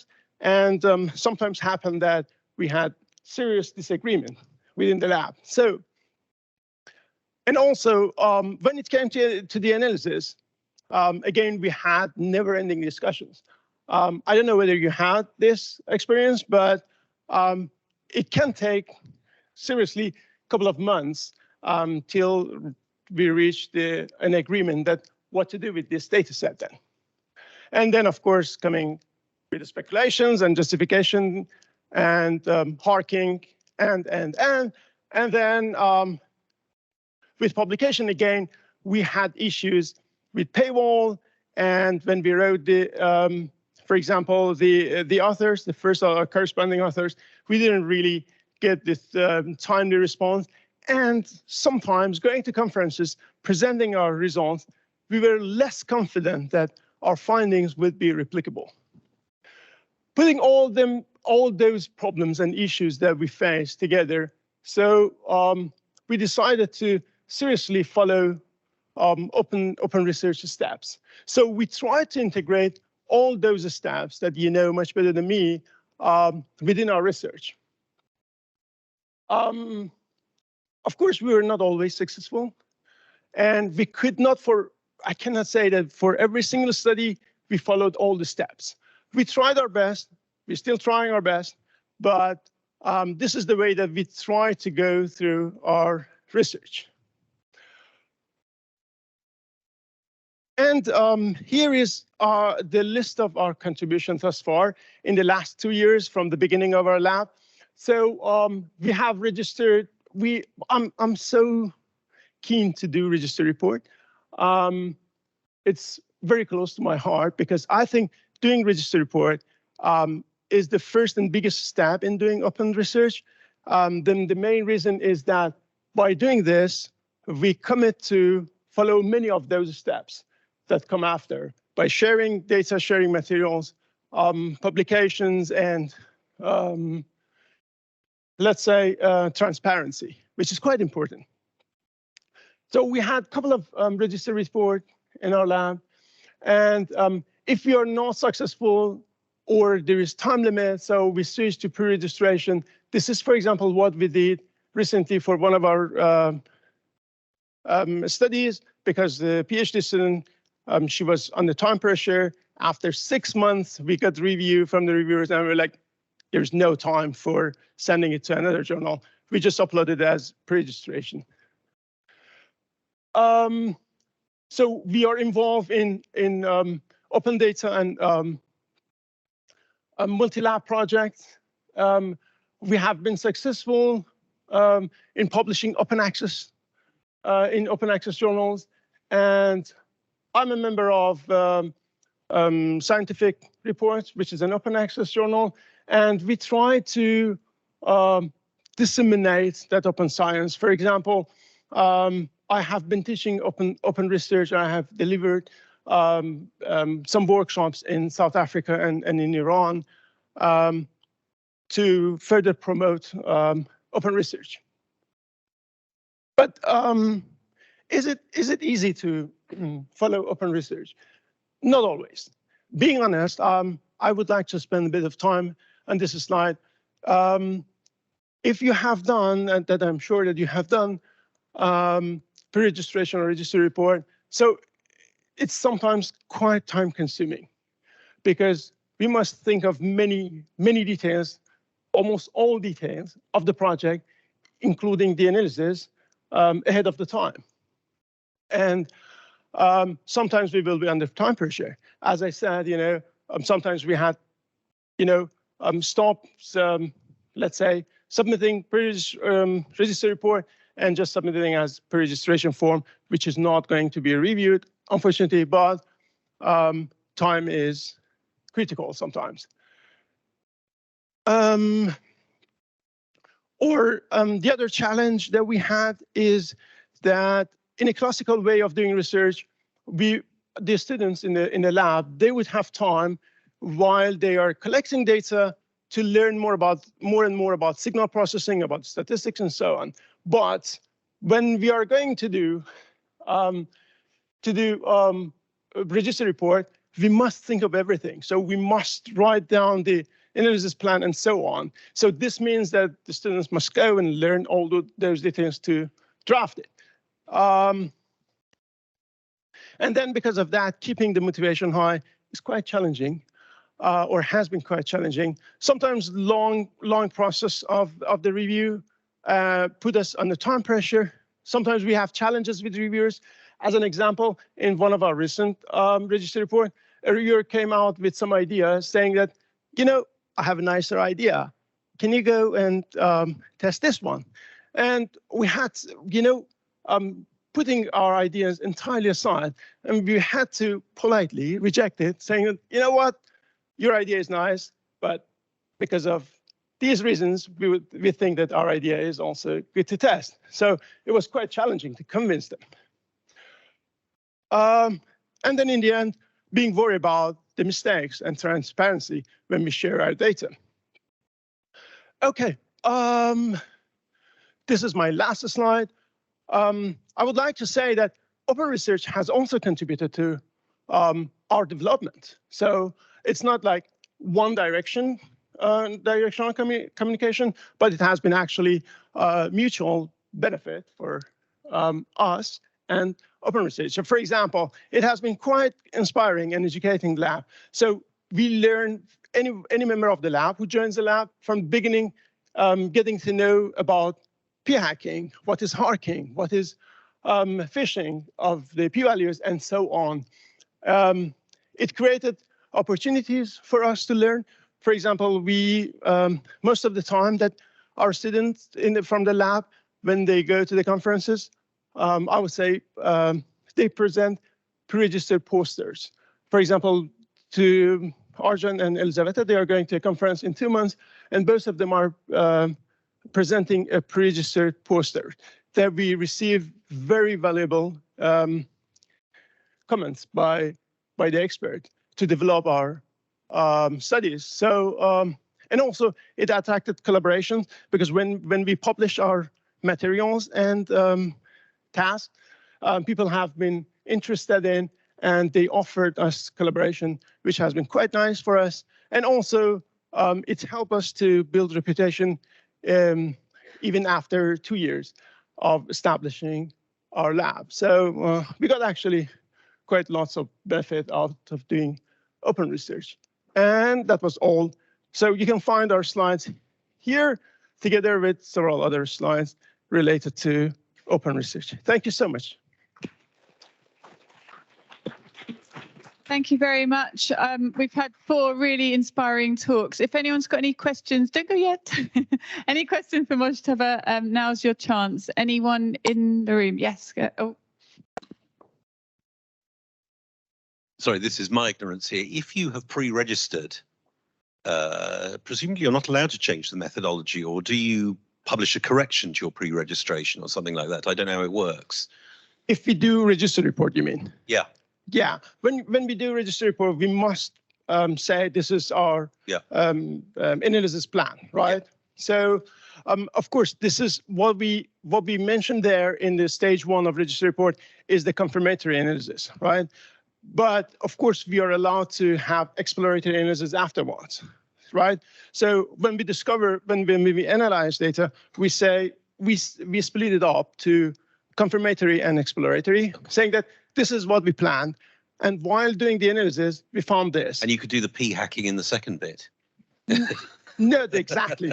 The reason is we are transparent, saying that this is exploratory, and this is what we didn't think before, right? Yeah. So we are not hacking or harking. So we are just transparent because we don't want to limit ourselves to not exploring anything, right? But we will be transparent, saying, look, this is what we discovered. Go and test it to see whether it's replicable or not. Okay. Hey, thank you. Great, thank you. I don't think we have any questions online yet. Any more questions in the room? Okay, great. Thank you very much, Mojtaba.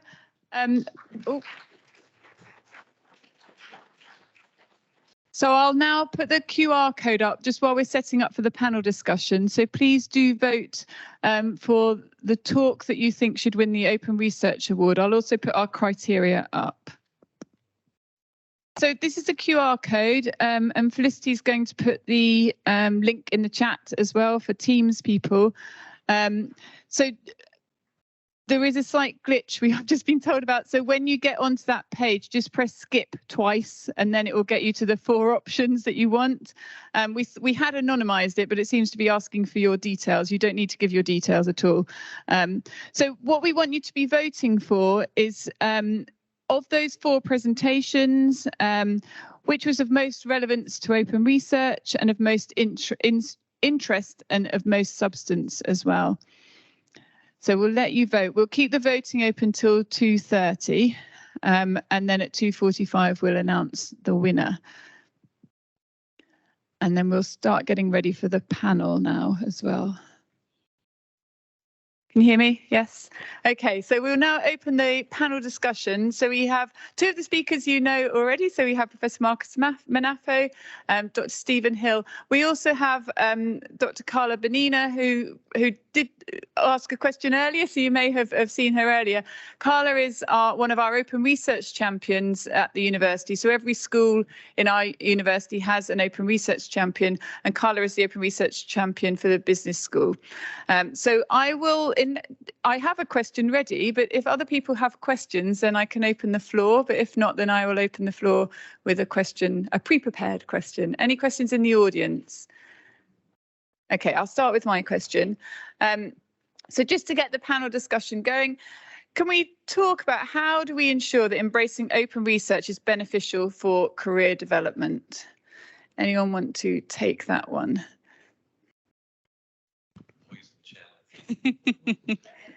I can start. Go ahead. Is it green? I'm a social scientist. I work at the business school. Is it working or not? No, it's better. I'm a social scientist, so I work at the business school. And my interest here became because of the field I study. I study open data and how digital technologies can make a better world for billions.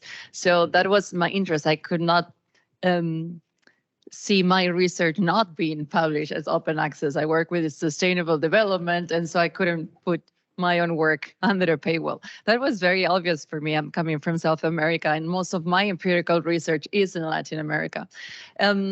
So I think just promoting open research, like the very obvious link is open access, is so obvious to me I wouldn't even challenge it. But being an open research champion within the school, you notice how lack of understanding, engagement, even, why doing open science? And I think we need a bit more capacity building, I would say, and transmitting why this matters. It matters because it makes your research much more impactful. right?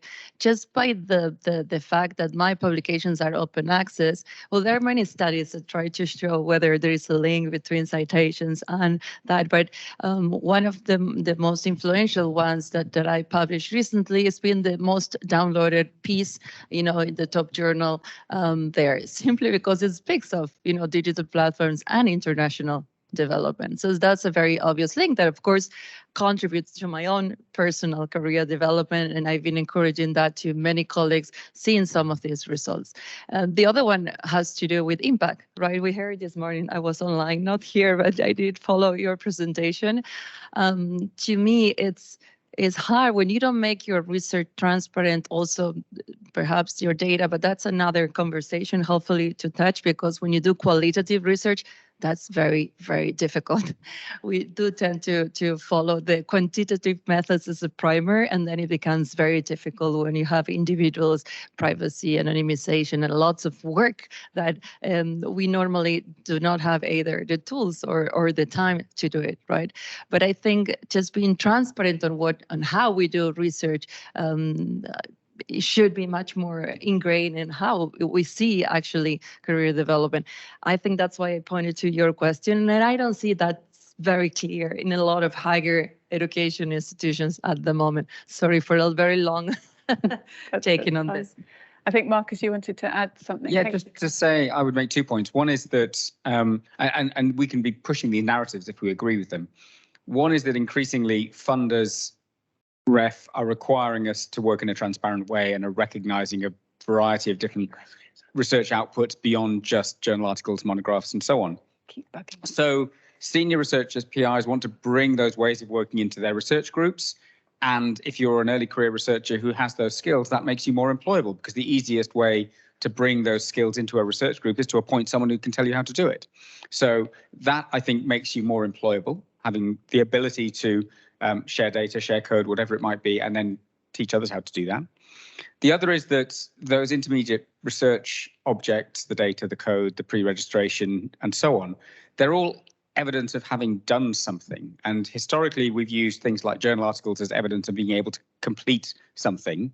But actually now, we can demonstrate our ability to complete the intermediate steps in the research process, and also use that to recognize the more granular contributions. Well, actually, this was a 3-experiment paper, but I generated the data and code for experiment 2. That's mine, in a way that isn't well reflected in things like authorship lists. So I think those sorts of things just give early career researchers richer CVs and skills that will be very valuable to others, that will then make them more employable. Thank you. Stephen, go ahead. And I'd build on that. I think there's also, there's just the profile that open research practices create for you as a researcher, whether you're early career or later in your career, that mean more people have their eyes on what you do. Mm-hmm. And those people are, potential future funders, collaborators. The traditional closed academic publishing system only exposes your work to people within that sphere. Whereas if you're working in a more open way, you're coming into contact with people from different spheres that can have unexpected and serendipitous benefits for either your career or your research, or both. So I think those are real benefits too for working more openly. Great, thank you very much. Any questions from the audience? Yes, there's a microphone. The microphone is just coming. Thank you. Hi, Arnold van Vliet, School of Veterinary Medicine. A very practical question. We have this thing called, the data will be shared upon a reasonable request, which authors quite often tend to use. And I'm also editor of a couple of journals. And to me, that's a red flag. This is a no-go nowadays. You could do that 2 decades ago, but not anymore. So what's your view on where the balance lies between, being reasonable in sharing your data without giving everything away? So I'll go first, but I'd be interested in what my colleagues have to say. So first of all, I agree. I don't think data available on request is an acceptable data availability statement, simply because in practice, we know empirically that people don't share their data. I do think we need to have data availability statements in manuscripts, but we also need to recognize that there will be cases where it's not appropriate to share data openly, certainly, which is why, for example, repositories that offer different levels of access are important, because if you're dealing with qualitative data, I was having this discussion in one of the breaks, there may be very good reasons for not making the data open because of re-identification. The same is true in rare clinical conditions where there are 5 people with a particular disease, for example, and you can work out who those people are, even in an anonymized data set. So there will be cases where the data should be fair, findable, accessible, interoperable, reusable, but not open. But there needs to be a clear statement as to how one might go about accessing the data, even if that requires going to a data access committee or applying to something like UK Biobank to access the data, whatever it might be. And simply saying it's available on request isn't acceptable. So there's a distinction between making your data open, which won't always be possible, and making it clear how one might go about accessing the data, even if that requires going through a few steps. Yeah, I completely agree with Marcus. I think that those sorts of statements aren't acceptable anymore. I think we're moving into a world where data should be available by default, but that there are other reasons, which Marcus has been through, for restricting that access. There's also, for me, I'd be interested in people's thoughts on this, but is there ever a reason not to make the metadata available? That what explains what data you've collected and how you've curated it? Shouldn't that be a minimum standard that any data set can, even if the data itself isn't available? Yeah, we also need to think about the Nagoya Protocol, where you protect the people in lower middle income countries, which have been quite often, sort of robbed of their data and not having been involved afterwards. So there are protocols in place, but I agree with you. There needs to be an explanation on how you get access to the data without being dependent on the whims of the people who published it. So that's one of the reasons why I ask. Thank you. I think the point of the metadata, I really like it. I work with so many governments opening up their open government portals that had no clue on what metadata is, right? So when it comes to researchers, I think that's very also the case. So I think this idea of educating, sharing best practices many times, on research teams is very important. So probably is one of the other, things to share and socialize more. Even for qualitative data sets, it's not that easy. And many times you're already, super, tied up in times to already do a lot more processing on that and what's required, right? Yes, Lisa, if we can get a mic over, thank you. Okay, so if you could have a magic lamp with 3 wishes as far as research culture in the UK goes, what would your wishes be? So how would you change research culture for the better across UK HEIs? And as a counterpoint to that, what would you put in room 101?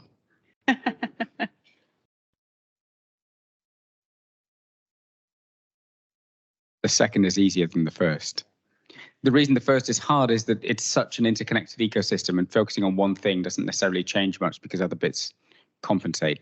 In terms of room 101, would put journals in there, because I think the idea of a 3,000-word short story capturing knowledge and then laying it down in the sort of archaeological record of scholarship is a 400-year-old model, and even online journals now are basically just a PDF of a print article, and that does not well capture the dynamic, evolving nature of knowledge of scholarship. And things like Octopus are an attempt to come up with a new way of capturing all of that. And I think the distinction between for-profit and non-profit journals is a bit of a red herring. I think the fundamental problem is the way in which we disseminate our knowledge. So I've answered the easy question. Yeah, it's a very good question. It's making me think. I guess I think one of the things I would think would be good to change is the way we think about research teams. So we tend to think about research teams. We have a very kind of hierarchical view of the principal investigator who has all the responsibility and all the expertise, and then there's maybe a few people around them who help make that happen. Whereas the reality is that we need teams of people who bring together lots of diverse skills. And I think if I could make people transform to that model and have less hierarchy within those teams, then I think that would go a long way to changing research culture and giving us some absolutely brilliant research as well, that benefited from diverse insights. So that would be my wish. Of course, the magic lantern wishes, the moral of that tale is that careful of what you wish for. So I suppose we should also put that caveat in there as well. I do have one very clear wish, and is that people do not speak about stars, but rather about research.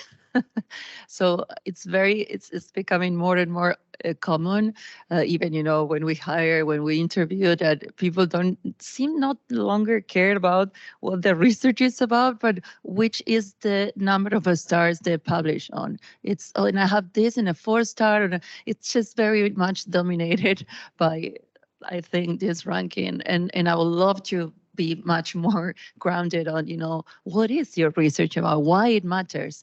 And the other one was very much related to collaborations and horizontality, and I think you put it very nicely. Yeah. Well, I was just going to say that the things that Stephen and Carla have said were sort of aligning with my thinking, and they've expressed it in a way that's helped me kind of clarify that, I guess. One would be to break down the silos that are baked into some of our structures around research and teaching. And, at Bristol, we have pathways, other universities have something similar. And that creates disparities of esteem as much as anything else, and disparities of opportunity, and also means that we then have other silos for things like technicians and research professionals and people working in libraries and so on, whereas actually we are all ultimately part of one team and pulling in the same direction, or at least we should be. So that would be one thing to change. The second thing to change would then be the prestige economy, which I think is what you're talking about, the fact that we rely so much on these kind of indicators of prestige where we publish prizes that we get, and so there is a place for that kind of thing, but I think we need to hold it lightly, and more lightly than we do at the moment. And then those two things together would then allow us to create a far more interesting and flexible range of career paths for those who don't aspire to be the person who writes the grants and gets the funding and does the project management and so on. And again, allows us to create more granular opportunities that recognize people's different skill sets and how those all fit together to create an effective team. And I think, one thing that's just been inspired that I've heard other people say, so this is not my original idea, but imagine, this is a challenge to all of you. Imagine next time a colleague comes up to you and says, I'm really excited, I've just had a paper published, accepted for publication. What's your first question? Well, please let it not be which journal was it published in. Please let it be, what was it about? And if we could all start doing that, that would make an enormous difference. If I can just have a concrete reflection on the kind of teams comment, just thinking about the Open Research Awards that we run, we have that open for teams or individuals. And when we first ran it in 2020, the vast majority were individual entries. And now this year running it, I don't think we had any individual entries, they were all team entries. And the case studies that we publish as a result of this competition, they're more and more team entries that we're publishing. So I think that dial is turning, or that concrete example from an open research perspective is demonstrating that the dial is turning, that teams are what people are representing. And it seems almost absurd now that you would be able to enter as an individual, because we do everything in teams. Any questions? Yes, Becca.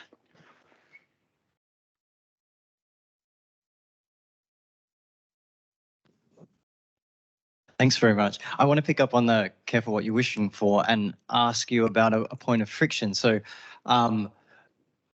very much, we've got these journals, they're entrenched, that they reflect certain power structures, and it'd be nice to get away from that and have recognition of good research. On the other hand, switching to something where everything's open and the only way you notice something is who's got the biggest Twitter account, or who is it, either Harvard, Oxford, or the Max Planck Institute, is not necessarily getting any better, because we're switching one kind of prestige, which at least has the backing of peer review and so forth, for a very different kind. So there's a friction in in leaving one kind and humans being humans will quickly pick up on another.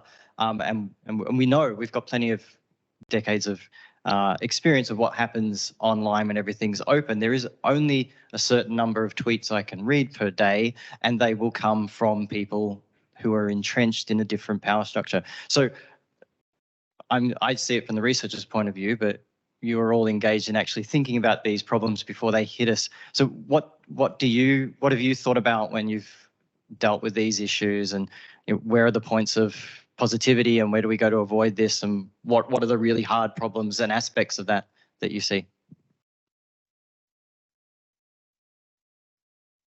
I'll have a stab at that. You know, what you're talking about is we have a curation problem in research, in that there's an awful lot of research being done, and researchers have a challenge in finding the research that they need to pay attention to.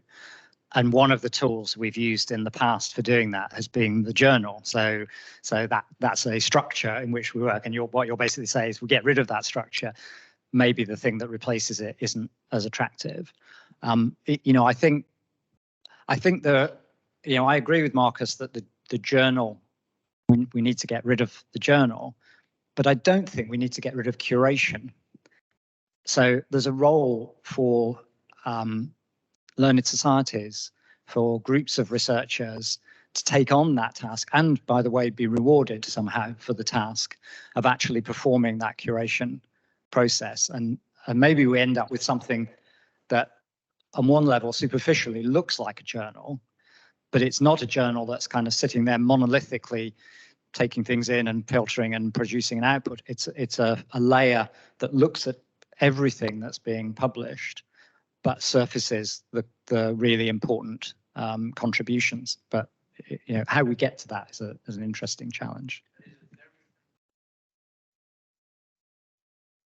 So first of all, I think it's important to recognise that we're not saying everything's terrible, let's build a new thing, then we don't need to worry about it for another 400 years. We need to be moving to a mode of continuously reflecting on what's working, how can we tweak it, let's collect the evidence, let's see if we can make some more tweaks. Obviously, there's a limit to how much you can do that, but we need to not just think that we can fix everything and then not worry about it again. We need to be reflecting, I think. In terms of the specific question, journals, whether for-profit or not, are big players in the system at the moment and have an interest in maintaining the status quo.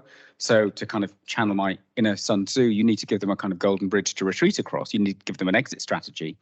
And I think the key point is who holds the version of record, and should it be a version of record or a record of versions? Record of versions better reflects the evolving dynamic nature of knowledge. And I would argue that that should be held by the academic community rather than handed over to a journal to own. And then journals have a role to play, effectively becoming, if you look at some journals like Nature or Science, the front part of that, which is the digesting service, the exegesis, the review, the sifting, the searchability that we need, that can be provided in a format that people, I think, universities will be willing to pay for, but they don't own the actual scholarship that we generate. That's the difference. I think it's a very important question. What's your field? Linguistics. Being in business and management, the journal plays such a big role, but I'm also very keen to learn from other fields. When I do a lot of multidisciplinary work with colleagues in computer science or data science, and their repositories or ways where top publications go are also very different. And that's a very big puzzle for me at the moment, because even, working on pieces like a book, I could just go and do it on an open publisher. But then when you're doing an edited volume, there are lots of colleagues that's like, well, it's not the same if I have Oxford University Press than, your fancy Scribble. So I think I agree with you in the sense that there are lots of power structures, struggles that we have to, be very aware and criticize it. But also sometimes it's good to see, okay, this might be a second best, but it's holding it at the moment. And again, I think learning from cross-disciplinaries would be very, very useful here. And I'll just quickly add, we're having a conversation at the moment where we're trying to broker a partnership between Octopus and a publisher who is interested in new business models effectively, to try and create that scenario whereby the publisher synthesizes what's available on a platform like Octopus and creates a digested version that is findable and searchable and so on. And we'll see where that goes. But it's that kind of innovation that I think will give us some sense of where we might end up. Great, thank you. Over to I very much agree with the be careful for you what you wish for, which you may get it. One of the things to be very important about is learned societies which have journals, and that money that is earned by the societies, and that's one of the reasons I'm editor. I'm actually contributing to the society because that money goes back into the community. They have grants for students, undergraduates, postgraduates, and everything. They're organizing conferences where you can meet people. And that would actually be lost if the journals are gone, because the only income they have next from the money that they get from membership dues are the journals. Now, I am fine with MDPI, Frontiers, and Springer Nature and Elsevier going down in flames. That would be great, but I would be very careful with the Learned Society journal. So it's not that easy. Maybe just a brief response to that. I don't disagree with what you say, but it's interesting, isn't it, that the only way we can collectively pay for all those good things that the learned societies do is through a publishing model. So are there other ways that we could be thinking about how we support that collective activity that doesn't rely on learned societies making profits from journals? Ultimately, there is a finite amount of money coming into the system that's spent in a diversity of ways. So, if we're currently spending money paying for subscriptions to learned society journals, that money exists and could be used directly to support the things that learned societies do. So I just think, I think you're, well, indeed, but that's the challenge for us, isn't it? To think about how we better structure the system so it delivers what we want without necessarily having some unintended or negative consequences. And of course, we can have a clear vision of where we'd like to get to and a good understanding of where we are now. But getting from here to there can create some challenges. And what you don't want to do is sort of pull the rug out from societies, even if there is a different business model that could support their activities over there somewhere. Oh, yes. Becca, if you can. Thank you. So I think that the discussion about journals and alternative to journals, I think, is quite interesting, because one of the ways that I recognise that publication journals are used are as a measure of quality in somebody's CV. You look at their published outputs, you say, oh yeah, I recognise those journals, they must be good. And there is a sort of historical sense that certain journals will have a rigorous reviewer process. So if something's published in that, it would have been at a certain level of quality, whereas other journals will publish anything that moves in 5 minutes. And you wouldn't trust that. But that's not really enough to where we want to get to here, because we want to recognize the open research practices, the data sharing, the code sharing, and so on. So how might we give that a quality measure in a way that somebody that has to, if you like, recruit somebody or assess somebody who is not going to have the time to look at every single research output in detail and spend an hour or two reading their paper and so on, can have, if you like, a peer-reviewed view of that set of outputs somewhere? Do we need to put ourselves into a sort of, review online academic-y something where you star rate papers, if you like, for different sorts of qualities? Are there those sorts of things that might be possible or even desirable in the future? So I can have a stab at that. I mean, there's a lot in there, and I could sort of go on for hours about potential routes into that. I think the first point is that there isn't going to be a single solution. I think that the model I've described, where there is a role for journals, but it's more in that kind of review and sifting and searchability and so on, rather than just owning the scholarship.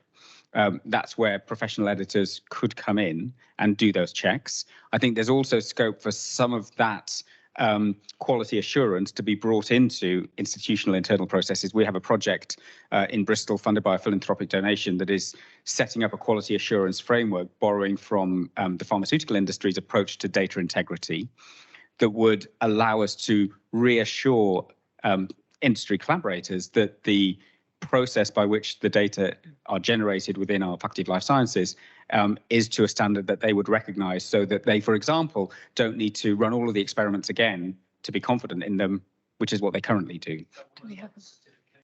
Exactly, and then there's potentially a role for funders. So at the moment, funders ask for data management plans, which is quite a laborious process because every individual applicant needs to create one. Maybe they could have some kind of accreditation process for the data integrity framework within an institution, which then means that all applicants from that institution don't need to provide an individual data management plan for their project because the funder knows that that institution does things in a particular way.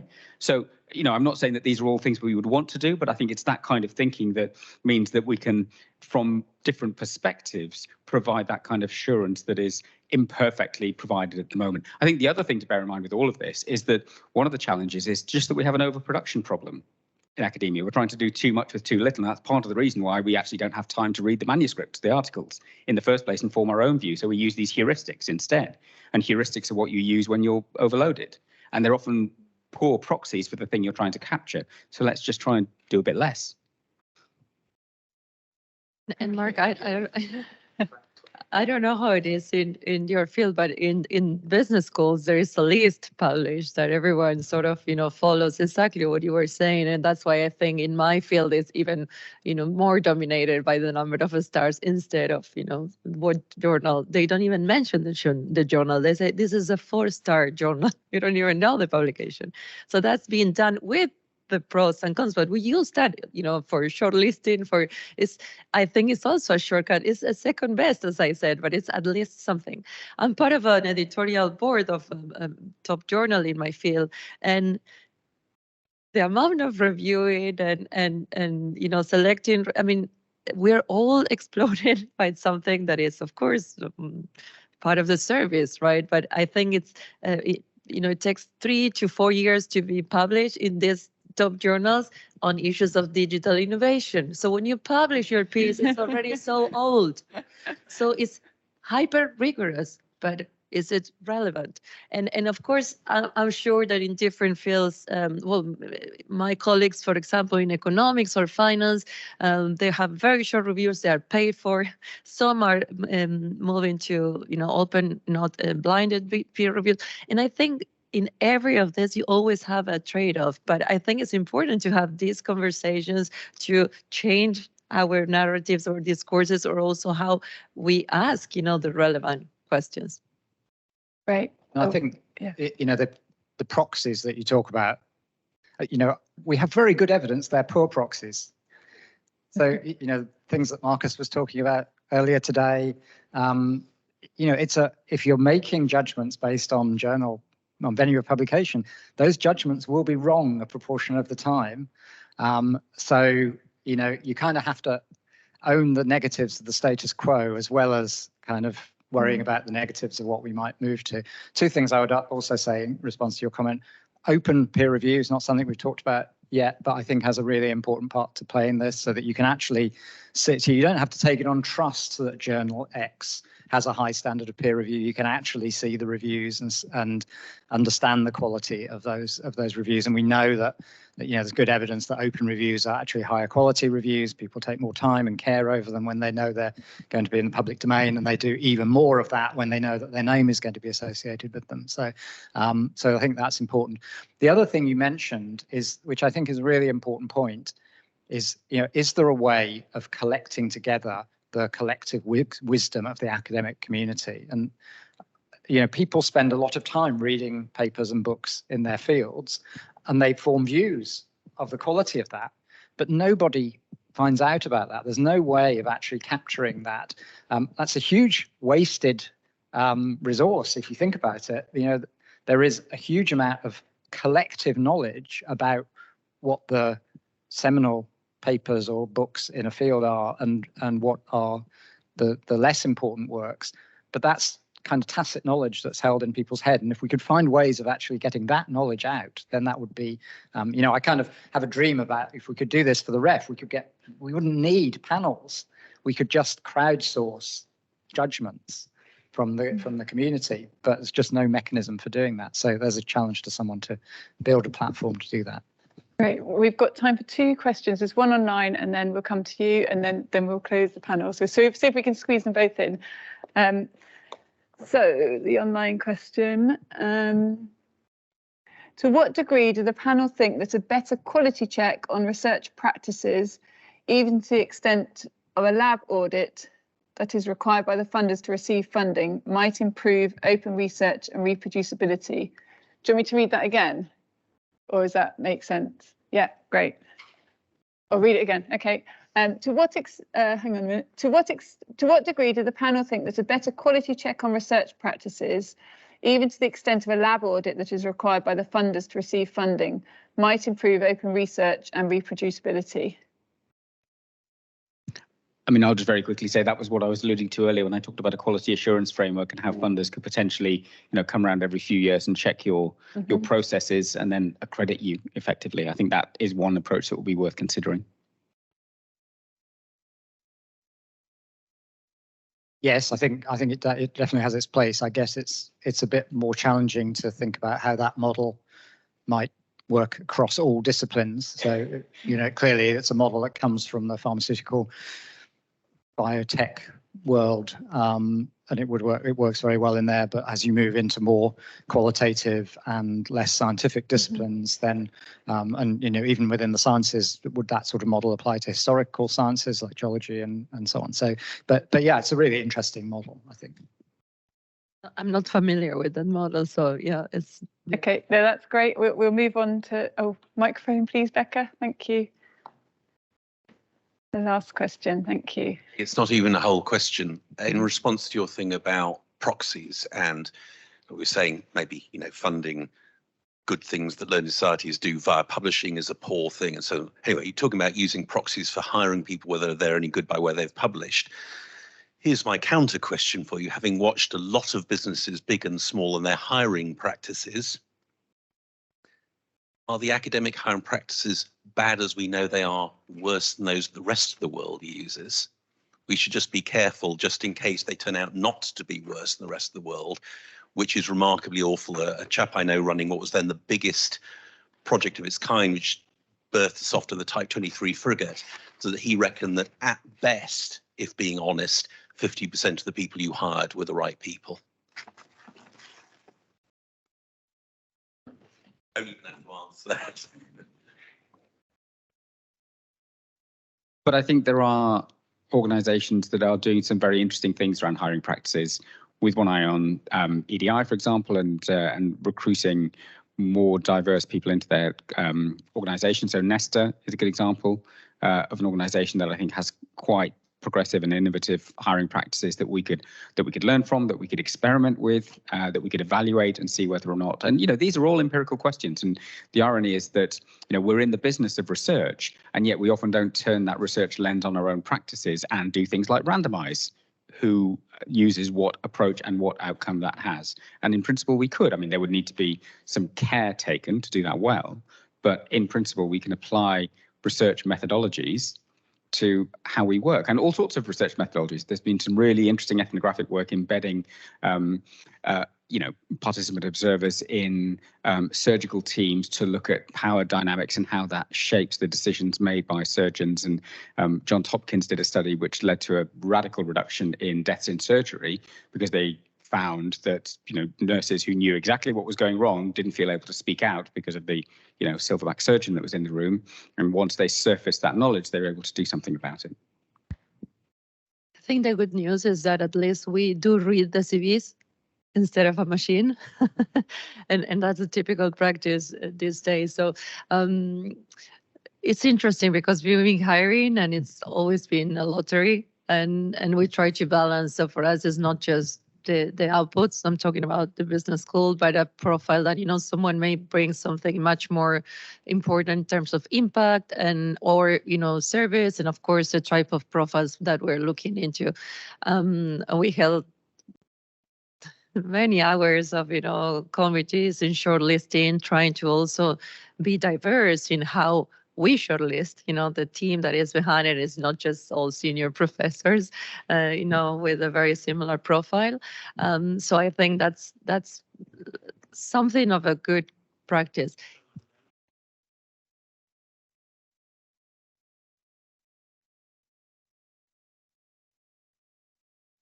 Yeah, for us, we have a very strong research team, and at least in my group. So of course, I think it's a bad proxy, but some of the journals are a very good proxy to understand more or less, where the research is going. I think we all understand the caveats. It's also the same, if it's a junior publishing, always with the supervisors, and then in the interview you have the opportunity. This is extremely time consuming, but as I said, at least it's good that we do read the CVs and it's not, a large language model processing that. Right, Yeah. I think we'll, go ahead. A very short comment, Yeah. that, yes, we do have to think about how good our hiring practices are at hiring the best people, and that's important. But the incentives that the hiring practices create for everyone's day-to-day work is also important too. So there's a balance between those things. Great. I think we've had a really, really great discussion there, and my mind is buzzing of all the different ideas and lots of inspiration there as well. So thank you very much to the panel.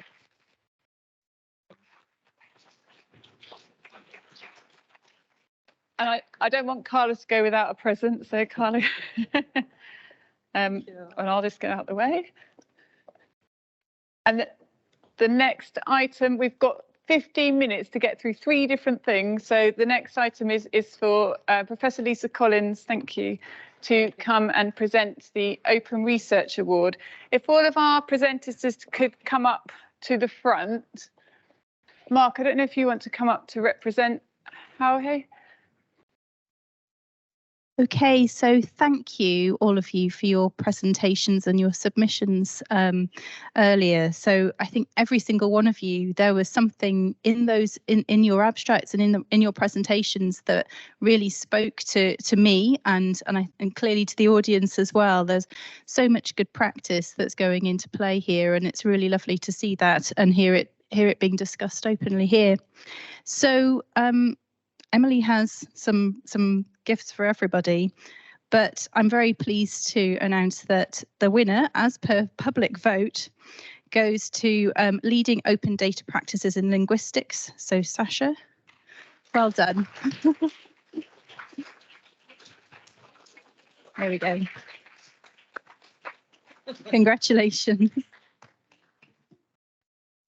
Yeah. Okay, so I'll just hand over to Laura, who's been doing these beautiful live scribing throughout the event. So over to you, Laura. Hi, everyone.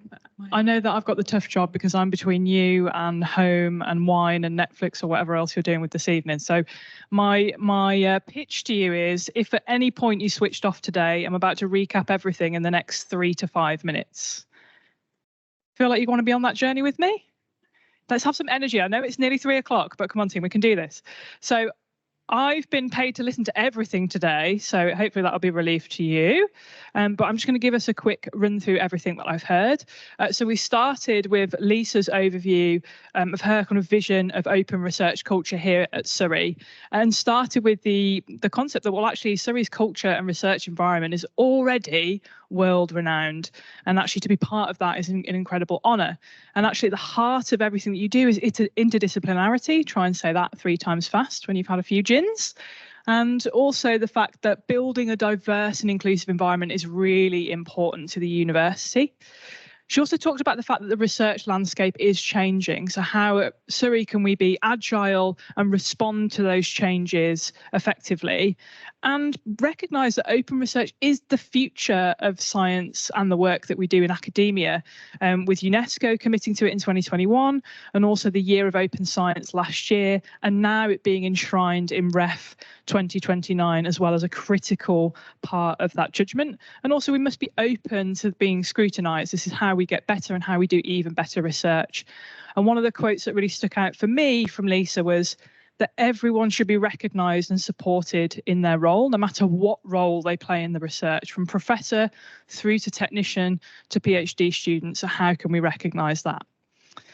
We then heard from Stephen, who talked us through Research England's approach to research culture, and we started with well, what is research culture? How do we define that? And the Royal Society had this kind of very sociological definition of behaviours, values, attitudes, expectations, and norms. But it's actually more than that. It's also about reproducibility. It's about the different leadership roles within that team. It's also about improving access and collaboration, and also public engagement too, and also the diversity of roles and knowledge that go into our research environment. And actually the outcomes of having an open research culture is super important because it actually makes for better research. So research that improves gender diversity and performance, that improves research quality on the whole, that improves psychological safety, and that also cultivates high-performing teams. So why wouldn't we work to build our research culture? The UKRI approach, we talked about two key initiatives. So the narrative CV, to recognise the different kind of elements of a researcher's story, if you like, in their contribution, from the culture that they've developed, the working relationships that they've developed, the ideas that they've generated, as well as the audiences that they've served, and also the good practice exchange too. And then we talked about these three pillars of support that Research England are particularly focusing on.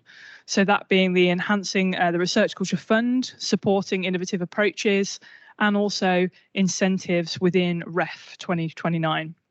And we had a brief look at REF 2029 and actually thinking about research assessment through a research culture lens. So reducing the emphasis on research outputs, but making sure that we expand that culture element, rewarding wider kinds of outputs, as well as broader impacts too. And then from Stephen, we heard from Marcus about reproducibility. So we looked here at the fact that concerns about the quality of our research have been around for hundreds and hundreds of years, but actually science has this wonderful self-correcting element to it. However, how can we make those mistakes less? We need to find our mistakes, sooner than we do currently. And we looked at all of the reasons why. So cognitive bias being one of them, and also recognizing the pressure for researchers to find something new that is useful to talk about, and also the incentives that publication gives you to start to reduce the quality slightly of the research or the way that you're communicating that, with citation, publication, and funding all feeding into that. So that doesn't necessarily make for good reproducible research. And Marcus talked a lot about this kind of citation inflation, but what about the things that we can do to improve our scientific reproducibility and our research quality? Well, we looked here at things like ensuring collaboration and multi-site data sharing. We also talked about frameworks for authorship, as well as large data samples and transparency in how we're investigating that. And Marcus left us on this idea of the quality equation. So if you get the process right, you get a quality output. So if we have a good environment, a robust process, we will get to a high quality output, and open research is crucial to that. So through good infrastructure, training, incentives, people and culture, we can build good research. We then moved on to our lightning fast Open Research Award shortlist, and congratulations to the winner. And just to give you a few of the learnings from here, because there's quite a lot going on. It was quite difficult to capture things in 10 minutes. But from our audio processing presentation, I thought what was really interesting is they talked about the power of publicising what you do and sharing things on social media, and how can we build that more into our research process. For the winner for our morphology and linguistics process, I thought was really interesting is this development of the DEAR principles and their own form of data process too. So how can we ensure that in our research moving forward? In Space for Nature, I love this concept of citizen science. So actually, how can we use volunteers from our communities to build our data sets and use our data more openly? And for our brain lab, I really appreciate the vulnerability and the honesty about how challenging it is to work outside of an open data set, but also that working in an open research framework is also quite challenging too, but actually look at the positive results from published papers, as well as being part of collaborative research projects. And then finally, our discussion panel. We talked about how do we open access to research and destabilize some of these power structures that we have now. So some key quotes that really stuck out for me. I love that Stephen mentioned when somebody is published, rather than saying, well, what journal is it in? Actually ask what the research is about. And from Carla, I thought it was really interesting how she talked about that journals are hyper rigorous, but that doesn't always mean that they're relevant. So how do we reduce that time between publishing or writing a research and then it being published? And also Marcus talked about, well, how can we create a record of versions, not a version of records? And actually we talked quite a bit about the power structures and the process of journals. But at the heart of it, we know that open research is a positive thing. It gets more eyes on your work. It ensures more diverse teams. And it also ensures that we are making sure that our researchers are more employable in the future too. But that's a very quick whistle-stop tour through everything we've discussed today. These images are downloadable for you at the QR code, which I'm about to put on screen here, which you can see in this top corner. So if you scan that, it will take you to this page and you can download them. But I've been Laura from Nifty Fox. Thank you so much for having me.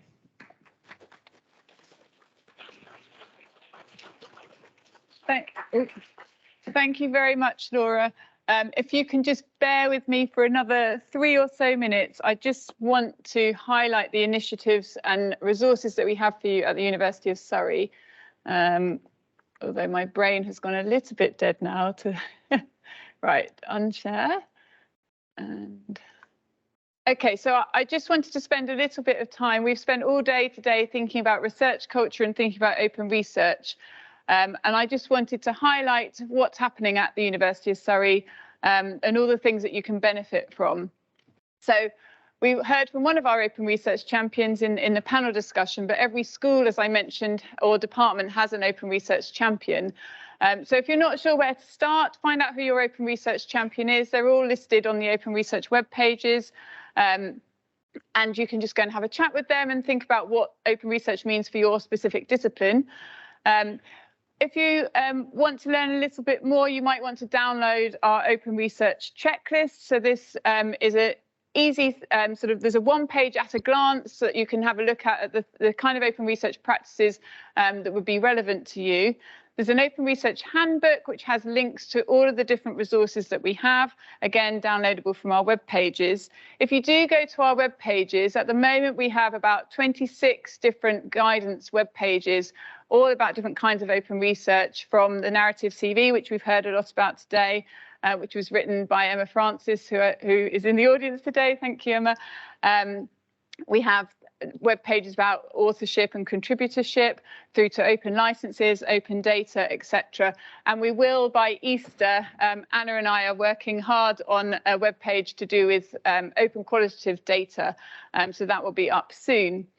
And if you haven't had a look at our online open module, whilst everything else is openly available to anyone outside of Surrey, the module is in Surrey Learn at the moment, so this is open to people in Surrey only.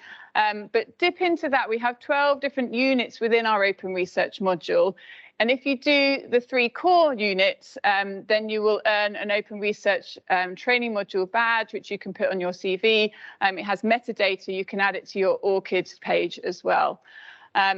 And if you have any questions at all, please do get in touch by the Open Research mailbox. So I just wanted to get that plug in there for all of the different things that we have available at the University of Surrey.